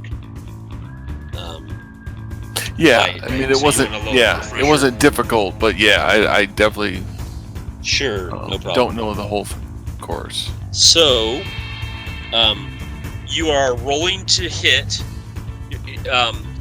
You're rolling to hit to start off with, right? And in Savage Worlds, 4 better success and everything, and that includes ranged combat. So, in ranged combat, you're just trying to get a 4 better. It's and then you get -2 at medium range and -4 at long range. So it's kind of like 4, 6, 8. And, it's always just has minuses. So these guys are up close, so you just needed a 4 better to shoot one of them. Then when you hit them, then you're rolling your damage, trying to beat their toughness. Okay. Right? Yep.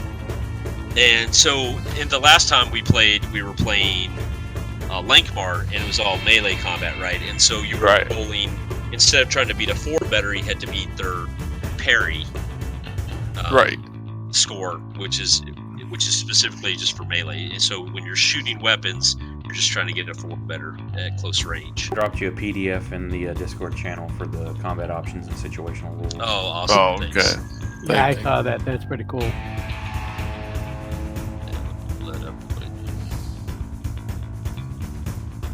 So, if you prefer it in portrait, I have that as well.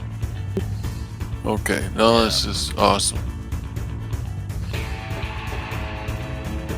and this is the new one? Yes. Yeah, excellent.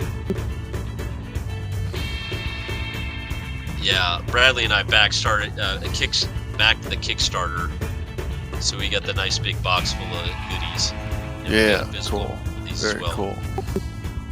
But that's good to look at when it's not your turn. There's call shots.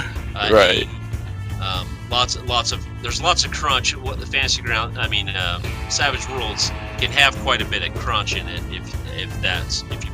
or it can be played pretty light. Okay. But yeah, so basically, you're rolling to shoot him.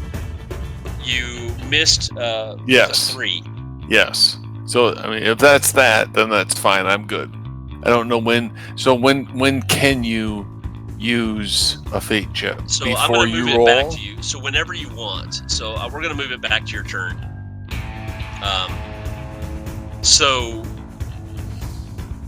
Yeah, obviously, missing in combat is a good chance to roll to use an extra fate chip, right? So basically, in regular Savage Worlds, a fate chip lets you re-roll. Deadlands has this house rule where they're using poker chips with the different colors. I think what we'll do tonight is we'll just count all of the tokens as just regular minis. Just for the new one may change it. Yeah. Okay, so I can just roll another shooting skill and take away a red chip. Right. So in Fantasy Grounds, you can right-click on one of your chips, I think, and say Use Chip or something to that effect. Let's see, there's a whole bunch of... Use fate chip. Use fate chip. Soak. That's it. Or just use. Yeah, just use. Okay, so there. Okay, so I just used one right there. And I will shoot again. There we go. And you remember that your dice can explode and that you're rolling a wild die, a d6 with every skill. Right. That doesn't look like it automatically subtracted the 2. Yeah, so I thought it was going to automatically do that. But it did not. Maybe because we're not targeting. Yeah, well, I'm guessing it was something that I did. I just had a quick shooting button set up down below, and I clicked that. It may not work being in the hotkeys. Try it on the on the other one just to see. Regular skill. Okay, here we go. And the weapon you have should be able to do that too. Oh, well, that was off the skill chart, and it still didn't do it. What about rolling it right on the Coyote? Yeah, that's what I was thinking. Say again. I'm sorry. So in the combat tracker, yep. You have a little target icon that you can drag onto a new target. Okay.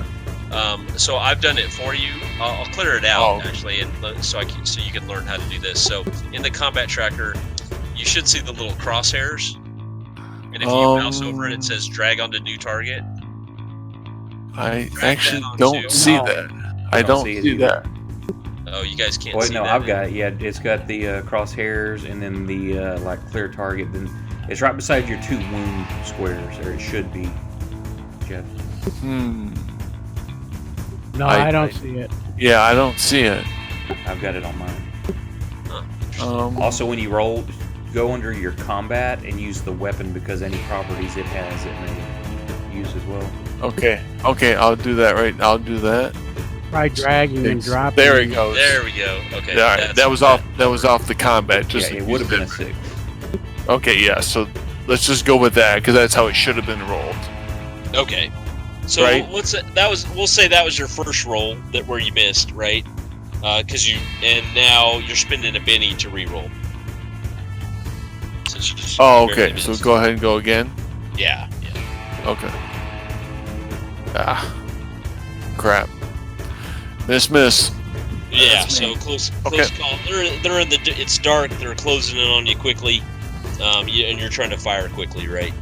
Yes. Okay. So you bring your rifle up, fire a shot at one of these guys, and just barely miss off into the darkness. Okay. We got Bofrin judging us on our noobness of Deadlands. I know. I was just gonna say thank you for your patience. Yeah, for the noob. Yeah. Lee, you stood up and you see these guys approaching you. Lift up your rifle as they're closing in on you. So, they're swarming over you in a heartbeat, right? So, we'll say there's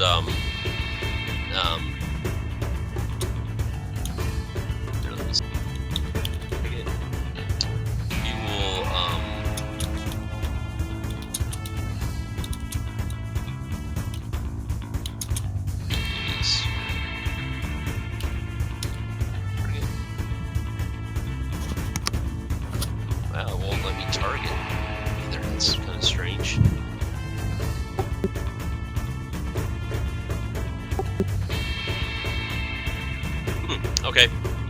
All right. Well, there's they're coming out at you through the tall grass. They've kind of raised up onto their hind legs, and you can't tell. You know, it's all happening so fast.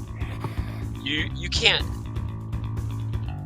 tell. You could have sworn that they were actual coyotes when you first saw them. Yeah. But it's almost like they change into Indians as they stand up, right? But when you see them, they've got these headdresses on and they've got these claw weapons in their hands.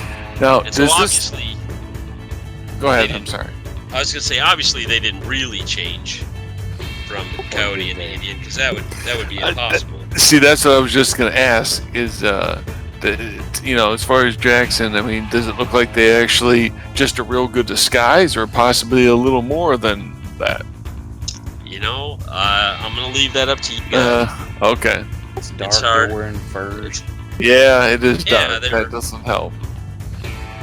Right. Okay. So there's 2 of them on each of you. So the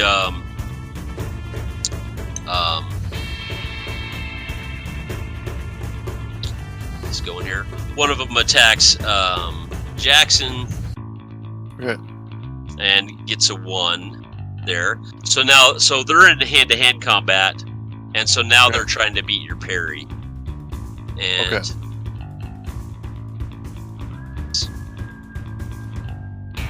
It's annoying here. I can't actually target you guys.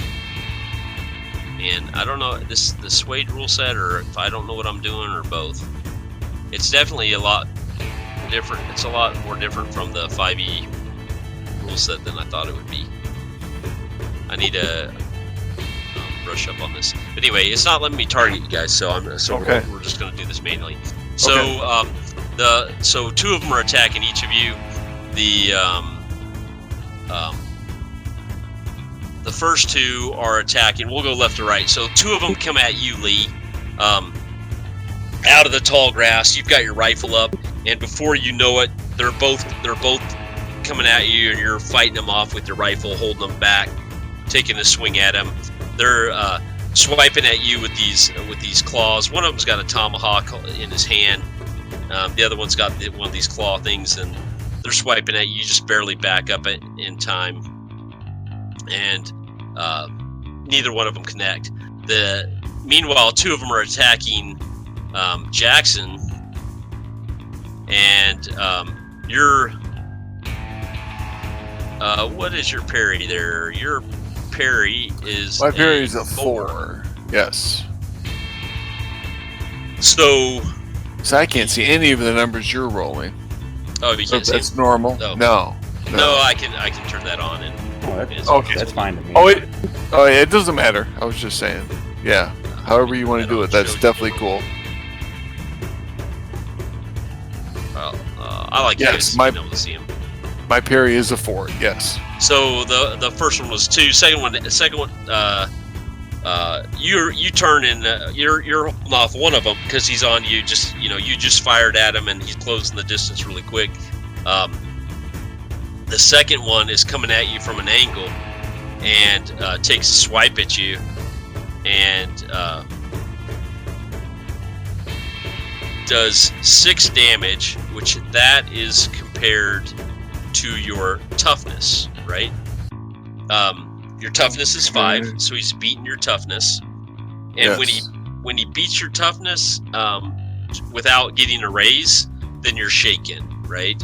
And shaken is that generic, just means that you might have trouble acting on your if you don't unshake. So in this case, it's probably you're fighting him off, and maybe you stumble a little bit, and the suddenness of the attack. Yeah, kind of fall backwards on your butt as you're because of the suddenness of the attack. Okay. But you don't actually take damage, right? And you can take a little fresher. You can take up to 3 wounds. Yes. And then you're out of the fight after 3 wounds. Okay. So no hit points. It's just the 4th wound is your down. Yeah, damage trying to beat your toughness. And now if he had gotten a raise, then he would have done 1 wound. If he had gotten 2 raises, he would have done 2 wounds, right? Okay. And then that's one of the other major uses of bennies is to soak wounds. So Savage Worlds can be very swingy with the exploding dice and everything. So hanging on to 1 or 2 bennies is helpful for Wise your choice. Okay. survivability, right? To Okay. keep that lucky shot from really killing you. All right, that sounds good. And Buck, you've got a couple on you as well. You haven't actually gone yet, but what's the first thing that Buck's doing? You saw them just right as Jackson was. I'm raising my rifle. Saw him as well. They're just quick, right? Your Parry's 5. parry is a 5, so the first one doesn't quite get to you. And oops, I went 1 too many. No, I didn't. And so you're able to hold these 2 off as well, swinging at them. Have they noticed us the same time we noticed them? Yeah, they had already seen you. They were trying to sneak up on you and Okay. ambush you. Ambush, sure. Okay. And Buck, you're up. So what's the? Because I was raising my rifle when they rush. So what's the isn't there a minus per point blank with a rifle? Good question.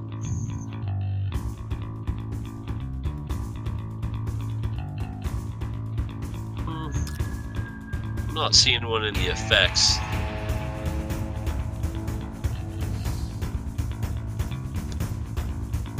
Oh, I think it is that I have to go. I think if you shooting in melee, you have to go versus their parry. Okay, that would make sense.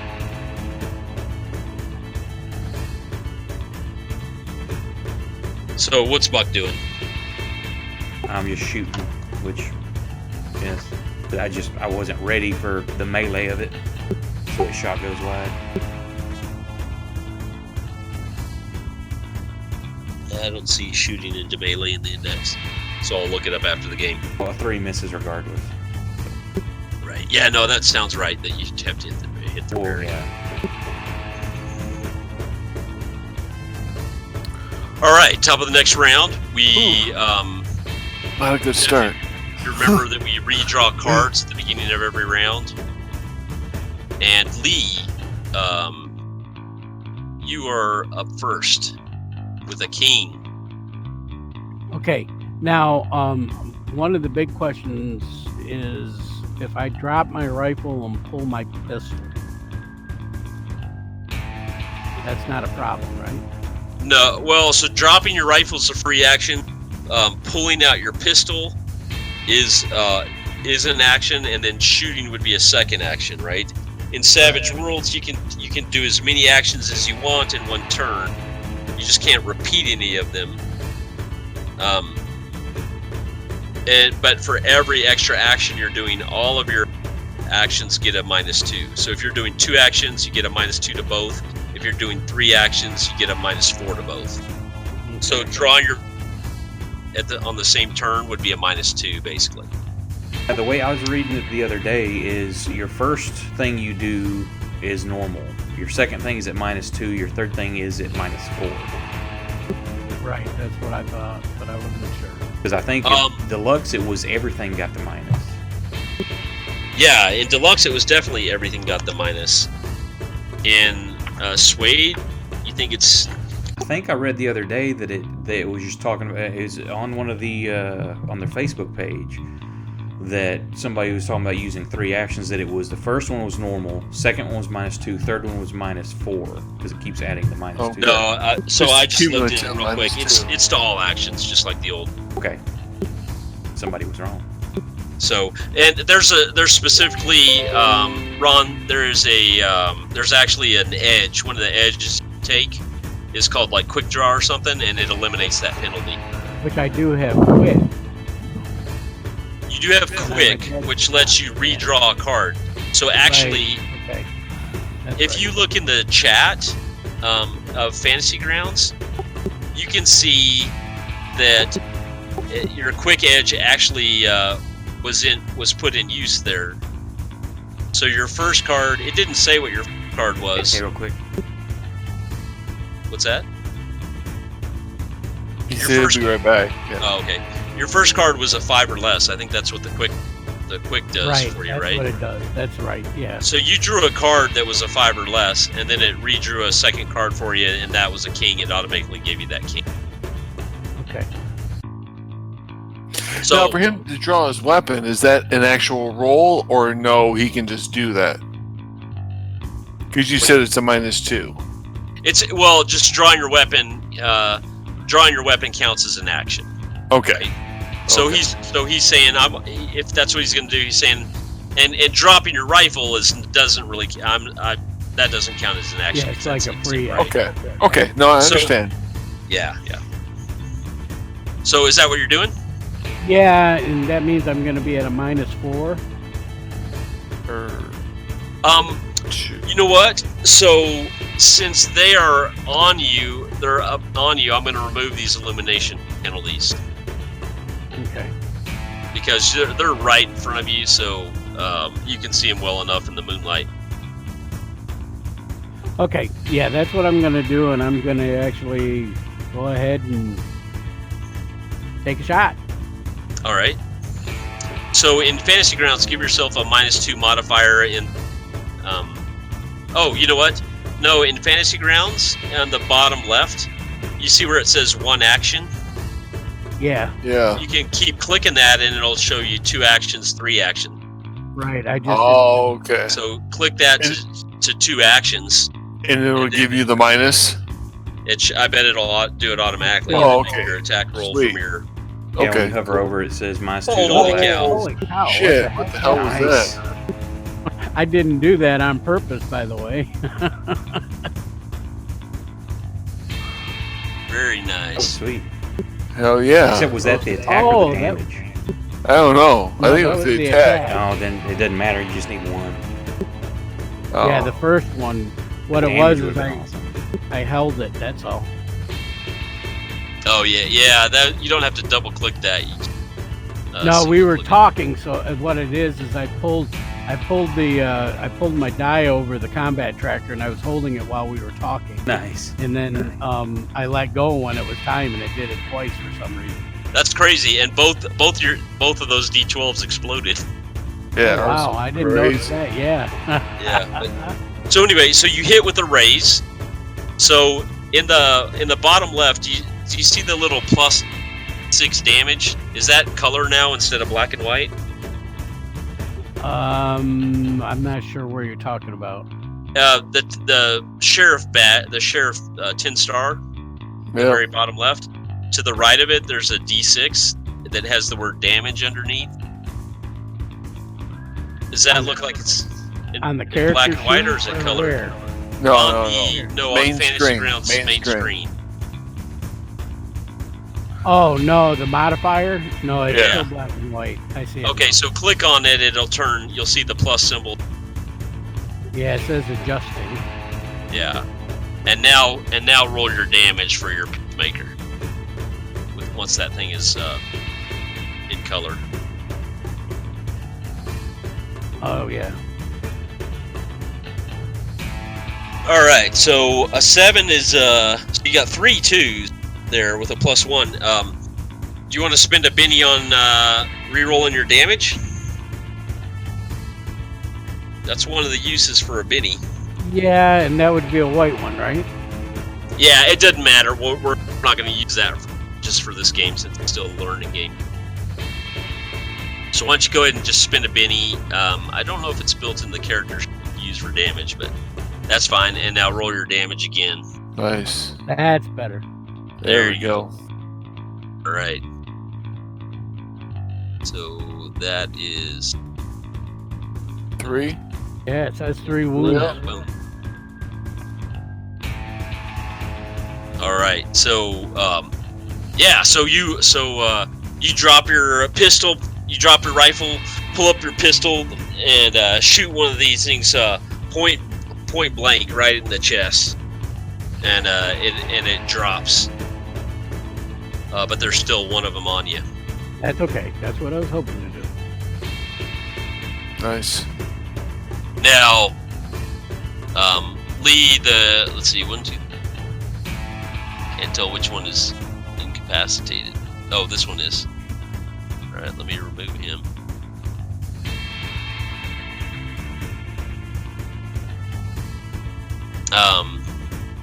So there's still one on you.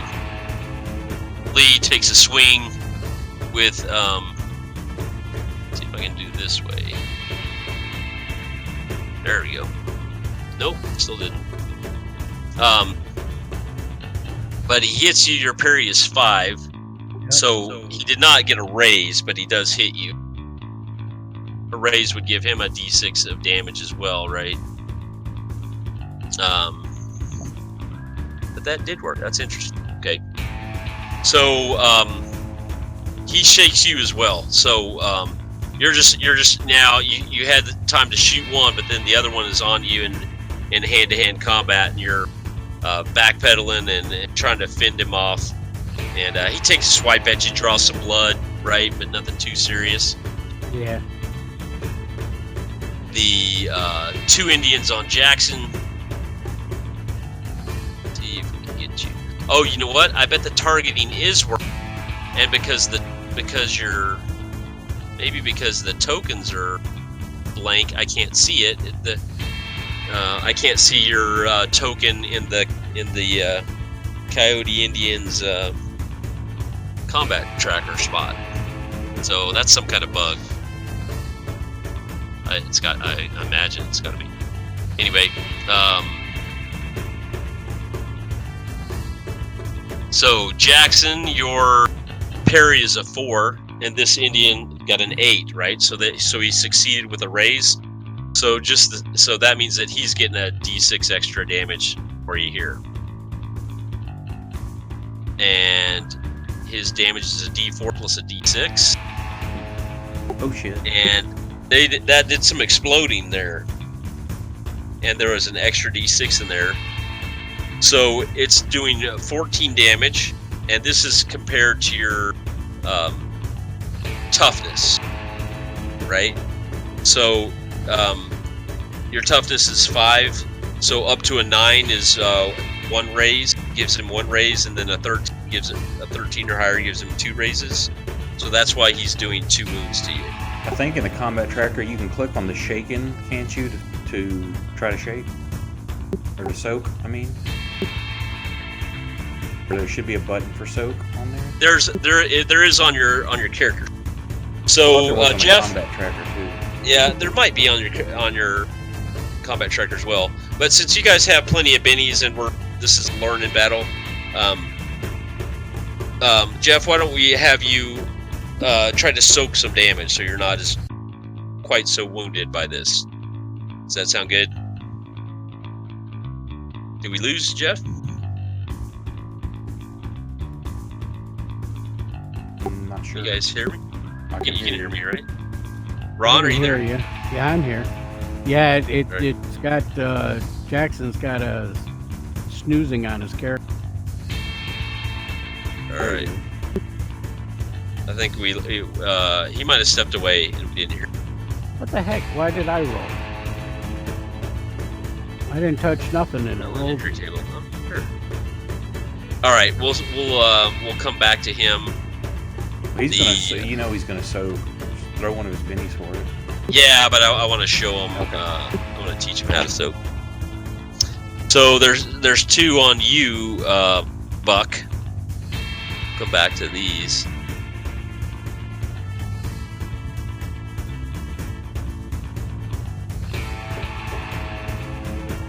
Your parry is a 5, so the first misses. Second one. Oh, I accidentally did a damage. That's not right. Hold on. If you drag it and drop it on top of us on the combat tracker, is it working? No, it doesn't. Although that's a bite. That works. It's because I was doing the fighting skill instead of their attack. Ah. So you're able to fend off both of the of these coyote warriors that are on you as well. Lee, Buck, while we're waiting for Jeff to come back, what's going through your characters' minds right now fighting these things? Fighting these crap. guys. Just the standard, these damn Indians. I just had the aw crap because I was surprised, and I don't like being surprised. But now that I'm in combat, it's just like, okay, time to kill them. I'm sure I've had plenty of run-ins with them. Yeah, have either of you ever had to fight against Indians before?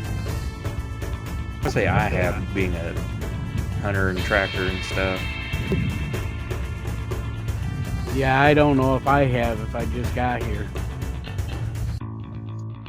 Where's Lee from? Actually, you said Dodge, so... Yeah, well, Dodge is the nearest big city to where you guys are at now. But I mean, like you said, since you kind of just got here, are you picturing Lee from originally out east? Well, since he's a gunslinger, I would assume he's been out here for a while and then became a cop. Yeah, that would make sense. Yeah, and he's probably been in towns more than he has been any other places, but he may have ran into Indians. Hard to say. I don't know. I would assume he has. All right. Why don't you both make me a common knowledge roll to see if you recognize what type of Indians these are. Nope. Nope. No, yeah, neither one of you have. You don't recognize. You know, it's dark and it's happening fast. But you know a few different tribes, but you don't recognize these guys at all. So, I think we lost Jeff for a bit, so we'll move on since he's not coming back quickly.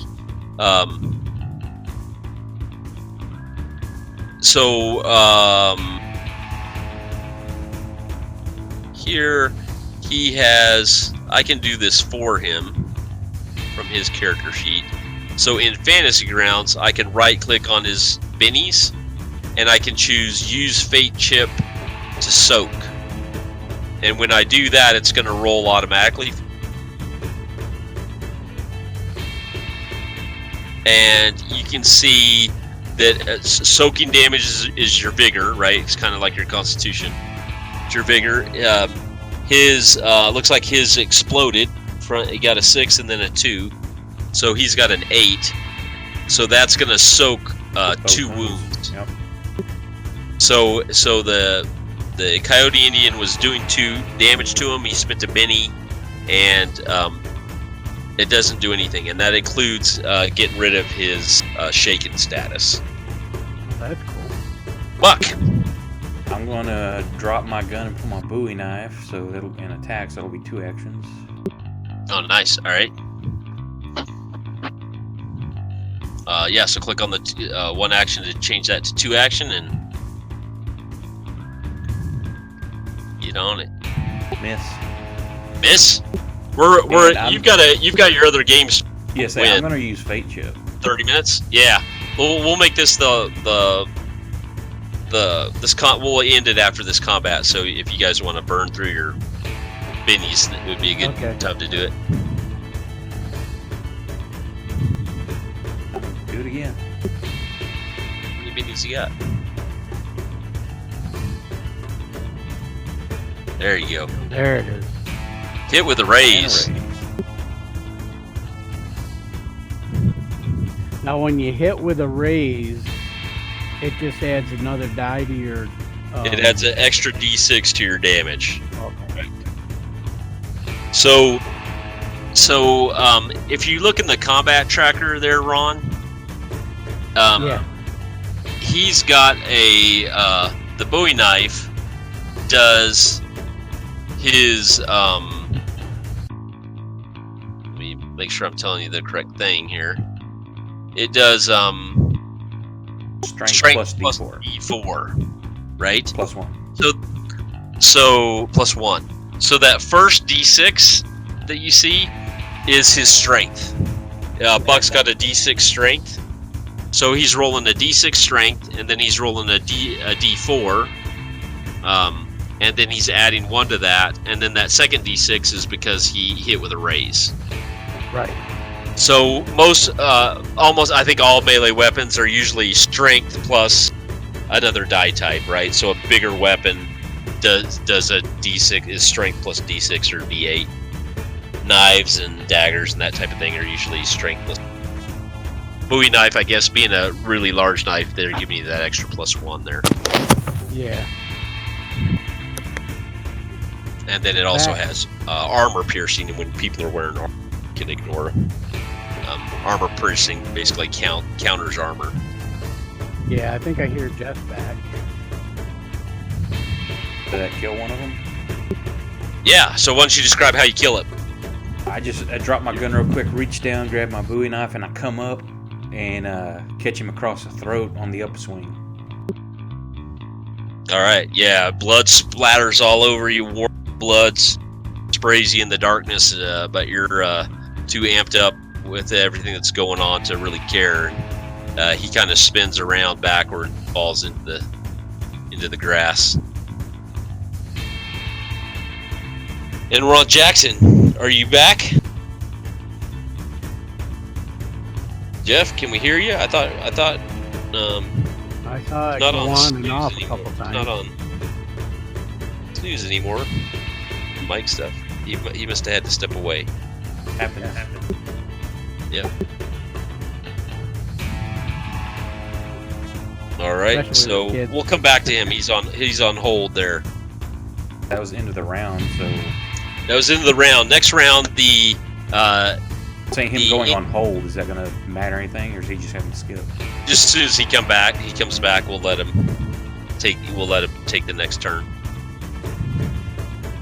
So so Jackson's fighting his separate Indians. The two of you each have 1 Indian left on you, right? One of them attacks you, Lee. That is this one.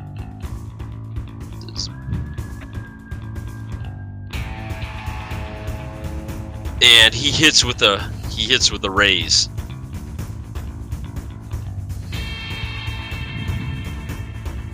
Get his damage going. I saw it explode. 12. So he causes a wound to you. So this one takes a swipe at you. He's got this claws. You're assuming they're coyote claws. You're kind of looking at him as he rakes them kind of across your shirt, rips your shirt a bit. Cuts you pretty good. Looks like he's got some kind of leather straps with, and then there's like a coyote paw on top of him. Yeah, I actually I see what I did now. When I go to push to talk, it actually took one of my chips away. Oh, is that right? Maybe if I was you're getting hovering ready over to it, soak you it. click it. Yep, because I was getting ready to. I was going to say I'm going to soak it. Oh, that's funny. Okay, so here's just a little side note. When you're the best way from a GM, from a play continuity perspective, the best way to handle soaks is like you pause time and you resolve the soaks before you narrate what happens. That's a problem people have when they first started. When they think of soaking as actually soaking, then it's like, okay, somebody shoots you the shotgun in the face, and then you soak the damage. That's maybe a little unrealistic, right? So we resolve the soak before we narrate what happens, right? So you're able to soak that wound. Okay. Let me apply that. So you don't actually take any damage. So he swipes at you. You kind of back up at the last second. He tears a little bit of your shirt, and you notice the unusual claw weapon that he's using.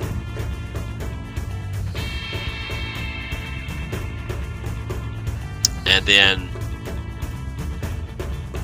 Buck, you have 1 left on you, and Bitch. These things, yeah, they're attacking you with this wild ferocity, animal-like ferocity, right? And so, this one has 2 of those little claw weapons at you. So he's just coming at you, with swinging wildly with both of these things, and catches you with one of them. I will soak. And you're not gonna soak, or you are gonna soak? Yeah, I'm gonna try. All right. Yep. You were able to soak it as well. So you're just fending them off the best you can.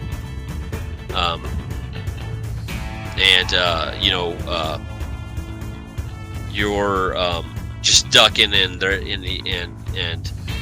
kind of bobbing and weaving, I think, right? Yeah. Or you're kind of a big mountain man, though, so I'm not sure what you look like in a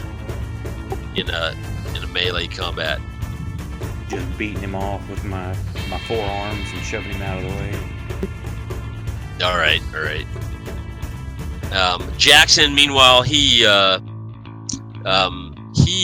a what? He have a rifle out, right? Yes. Yeah. I can't remember. He smashes one of them in the face with the butt of his rifle and sends it.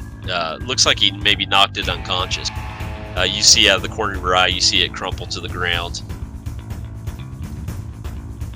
And you're up, Buck. I'm going to wild attack one of the guy on me. All right. Wild attack, you get a 6. It's a hit. Wild attack gives you +2 to your fighting roll and +2 to your damage. Yep. Say I drug the effect onto me. Yep, from Fantasy Grounds. And that's enough to kill him because these are not wild cards. So what did that wild attack look like? Yeah, as soon as he comes at me and I slap him around and push him out of the way, and as I do, I stab him right in the back. Nice.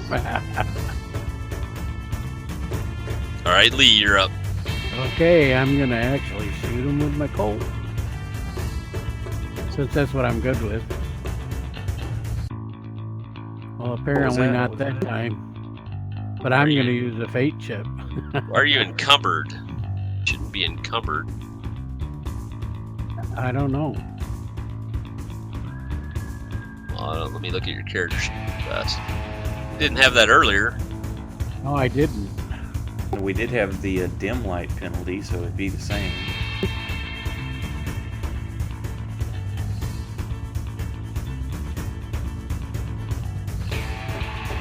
Oh yeah, you know what? It's you're on your character sheet. You're carrying your saddle and saddlebags. How the heck am I doing that? I don't know. That was bizarre. I fixed it for you. Oh, okay. Here, let me see what else. I was just gonna go back there and see what it is because it's still saying I'm. Yeah, 44 even. Am I carrying a horse? No, I'm unequipping all the stuff that's on your horse here. Oh, okay. There you go. All right, try that attack again. Do we still have the light penalty? No, because these things are up close on you. So at point blank range, I think you can see them well enough to, even though it is dim light outside. Good enough for Not me. that. All right, so you shoot one of these guys point blank. There, Lee. Okay, I'm gonna roll attack. And that's enough to kill one as well. How do you kill that one? I would say that I just shot him straight in the chest and the heart. Yeah, and he just kind of crumples forward. He was charging at you anyway, right? And so he just kind of slumps over towards you. He kind of falls on you. You shove him up. Falls over to the ground. And we'll go the next round. Buck, there's one left. There's only one of these left, and Jackson is desperately holding them off. I'm gonna charge over there and wild attack that guy too. Oh, you know what? I needed to shake off my. Oh, you're shaking? Yeah, I think so, right? It No, says I you're not got- showing to be shaking. On the combat tracker, it shows I'm at INC. Oh, That's I think incapacitated. I did something wrong there. Oh, okay. I think didn't you soak your damage Yes, I did. when you soaked it Ouch. successfully? If you soak all of your wounds successfully, it also automatically shaken. Oh, okay. So Holy cow! So I run up All right. behind this guy as he's just about to kill. Who's he on, Lee or Jackson? Jackson. He's just about to kill Jackson, and I come in and catch him right in the skull, right in the back of the head with the Bowie knife, and sink it. And it comes out of his jaw. Nice. All right. And Man, there's a 4 doing that too. yeah, that's some serious exploding. 4, 8, Technically, 12, a 4's got the 15. best chance to explode. Yeah, that's true. That's Yeah, it true. does. All right, nice. So you drop the last one. You hear as things kind of calm down. The two of you, the three of you, things are you're in your immediate vicinity are calming down. You can hear gunshots.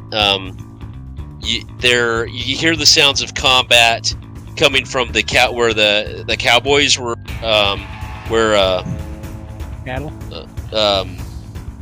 where they were guarding the larger herd. The gunshots are dying off though, like the Indians have maybe fled that area as well. That combat's winding down. But you guys you hear a noise as this combat ends, and you hear this horrible scream right behind you. You turn around, and there's this large creature that looks like a coyote, a large muscular coyote standing on its hind legs. And the scream that you've heard, you realize, has come from the cow. And this thing is just bitten. It's grabbed the cow with both of its claws and just bitten into its back. And while it's doing that, it's staring at the three of you. You see its eyes are glowing this eerie yellowish glow reflecting in the moonlight, but almost unnaturally glowing. And it's just looking at you like it doesn't care that you're there. And it's just bitten into the back of this cow, and is drooling and staring at you. Is this where we're going to hang? All three of you, I'm gonna have you make spirit checks first for like a horror, a fear check. Now, would Brave work for this? I've mastered fear and have dealt with so many horrors that they become jaded. The Valiant Explorer adds 2 to fear checks and subtracts 2 from the table result. Absolutely. So, yeah, and we'll say this thing, because this creature is going to give you a -2 to your fear check. It basically, creatures have like fear levels, and areas can have fear levels and stuff that are penalties applied as penalties to your. Yeah, so it'll cancel out. So you're gonna have Lee, you're gonna have a -2 to yours, and Buck, yours is straight up. I'm gonna spin a fate chip. Got a success. All right, you spend all your Yep, fate I'm out chips. of fate chips now. I'm doing a fate chip now too. All right, Lee, you got a 3, and it's a -2, so that's a 1. Yeah, I'm re-rolling. You can put your modifier down at the bottom in the star. Yeah, click in that 10 star and put a -2, just for practice. and then re-roll your spirit. -2 where? I clicked on the 10-star. You have to hit 2. Yeah, or just put -2? -2. Yeah, if you click on it, it's hard to see, but Got there's it. a red I see. box, and the word changes to adjusting, and Yeah, then you can just type in a -2. I did. Okay. All right, and now make your spirit roll. Oh, jeez. How many fate chips you got? I got 2 more. Yeah, go for it.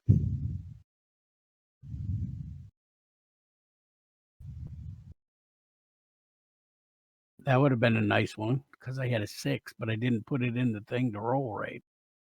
Yeah,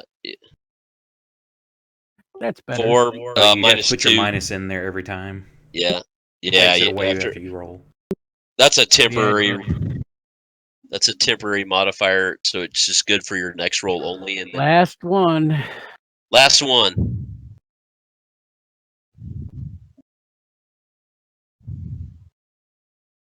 It just wasn't meant to be. All right. We'll have Jackson roll.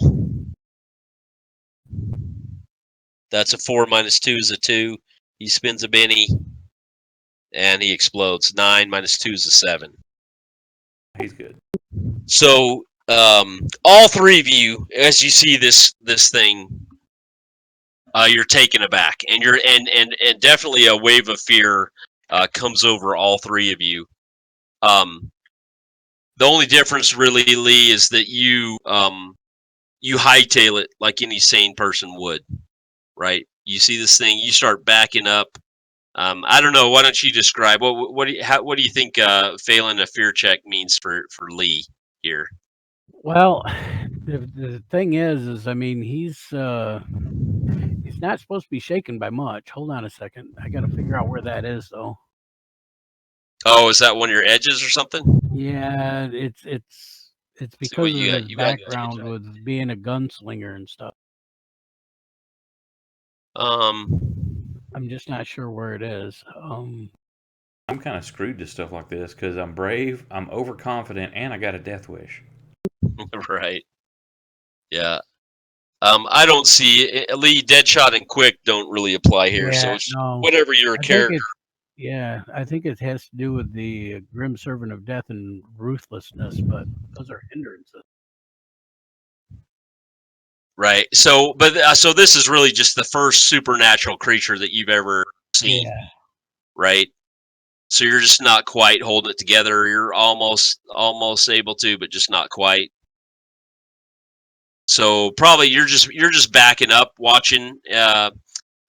Jackson and Buck, you two are able to hold it together. You're taken aback as well, and then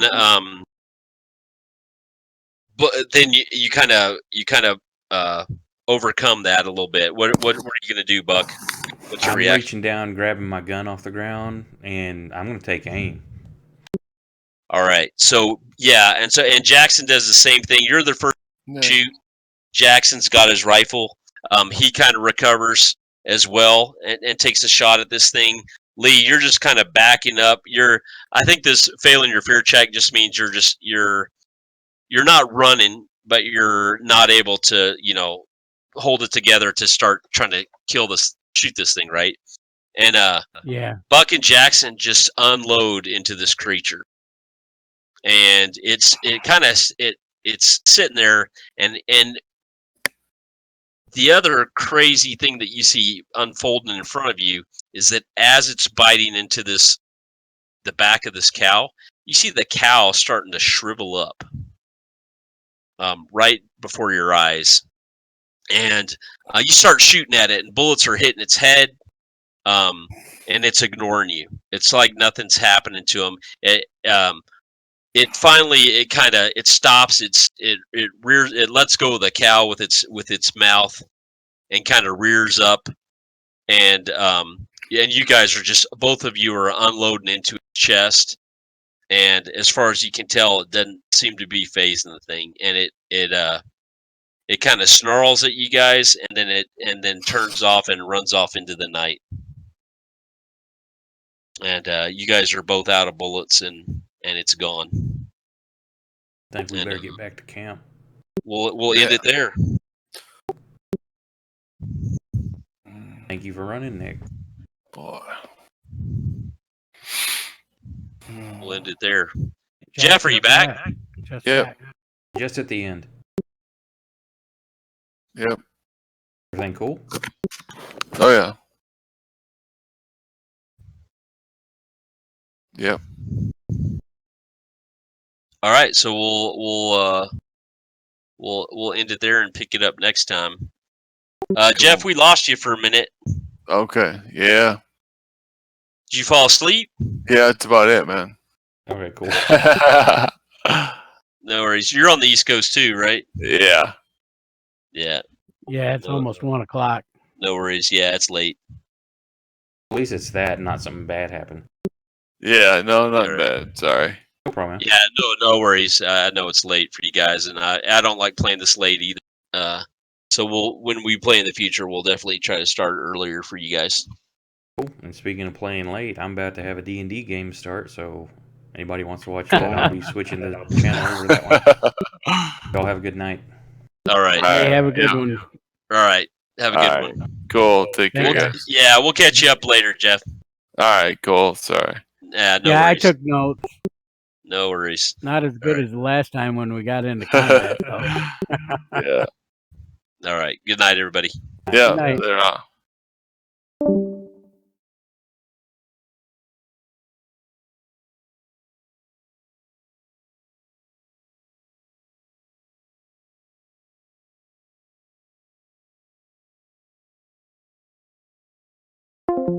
How long it's been in here.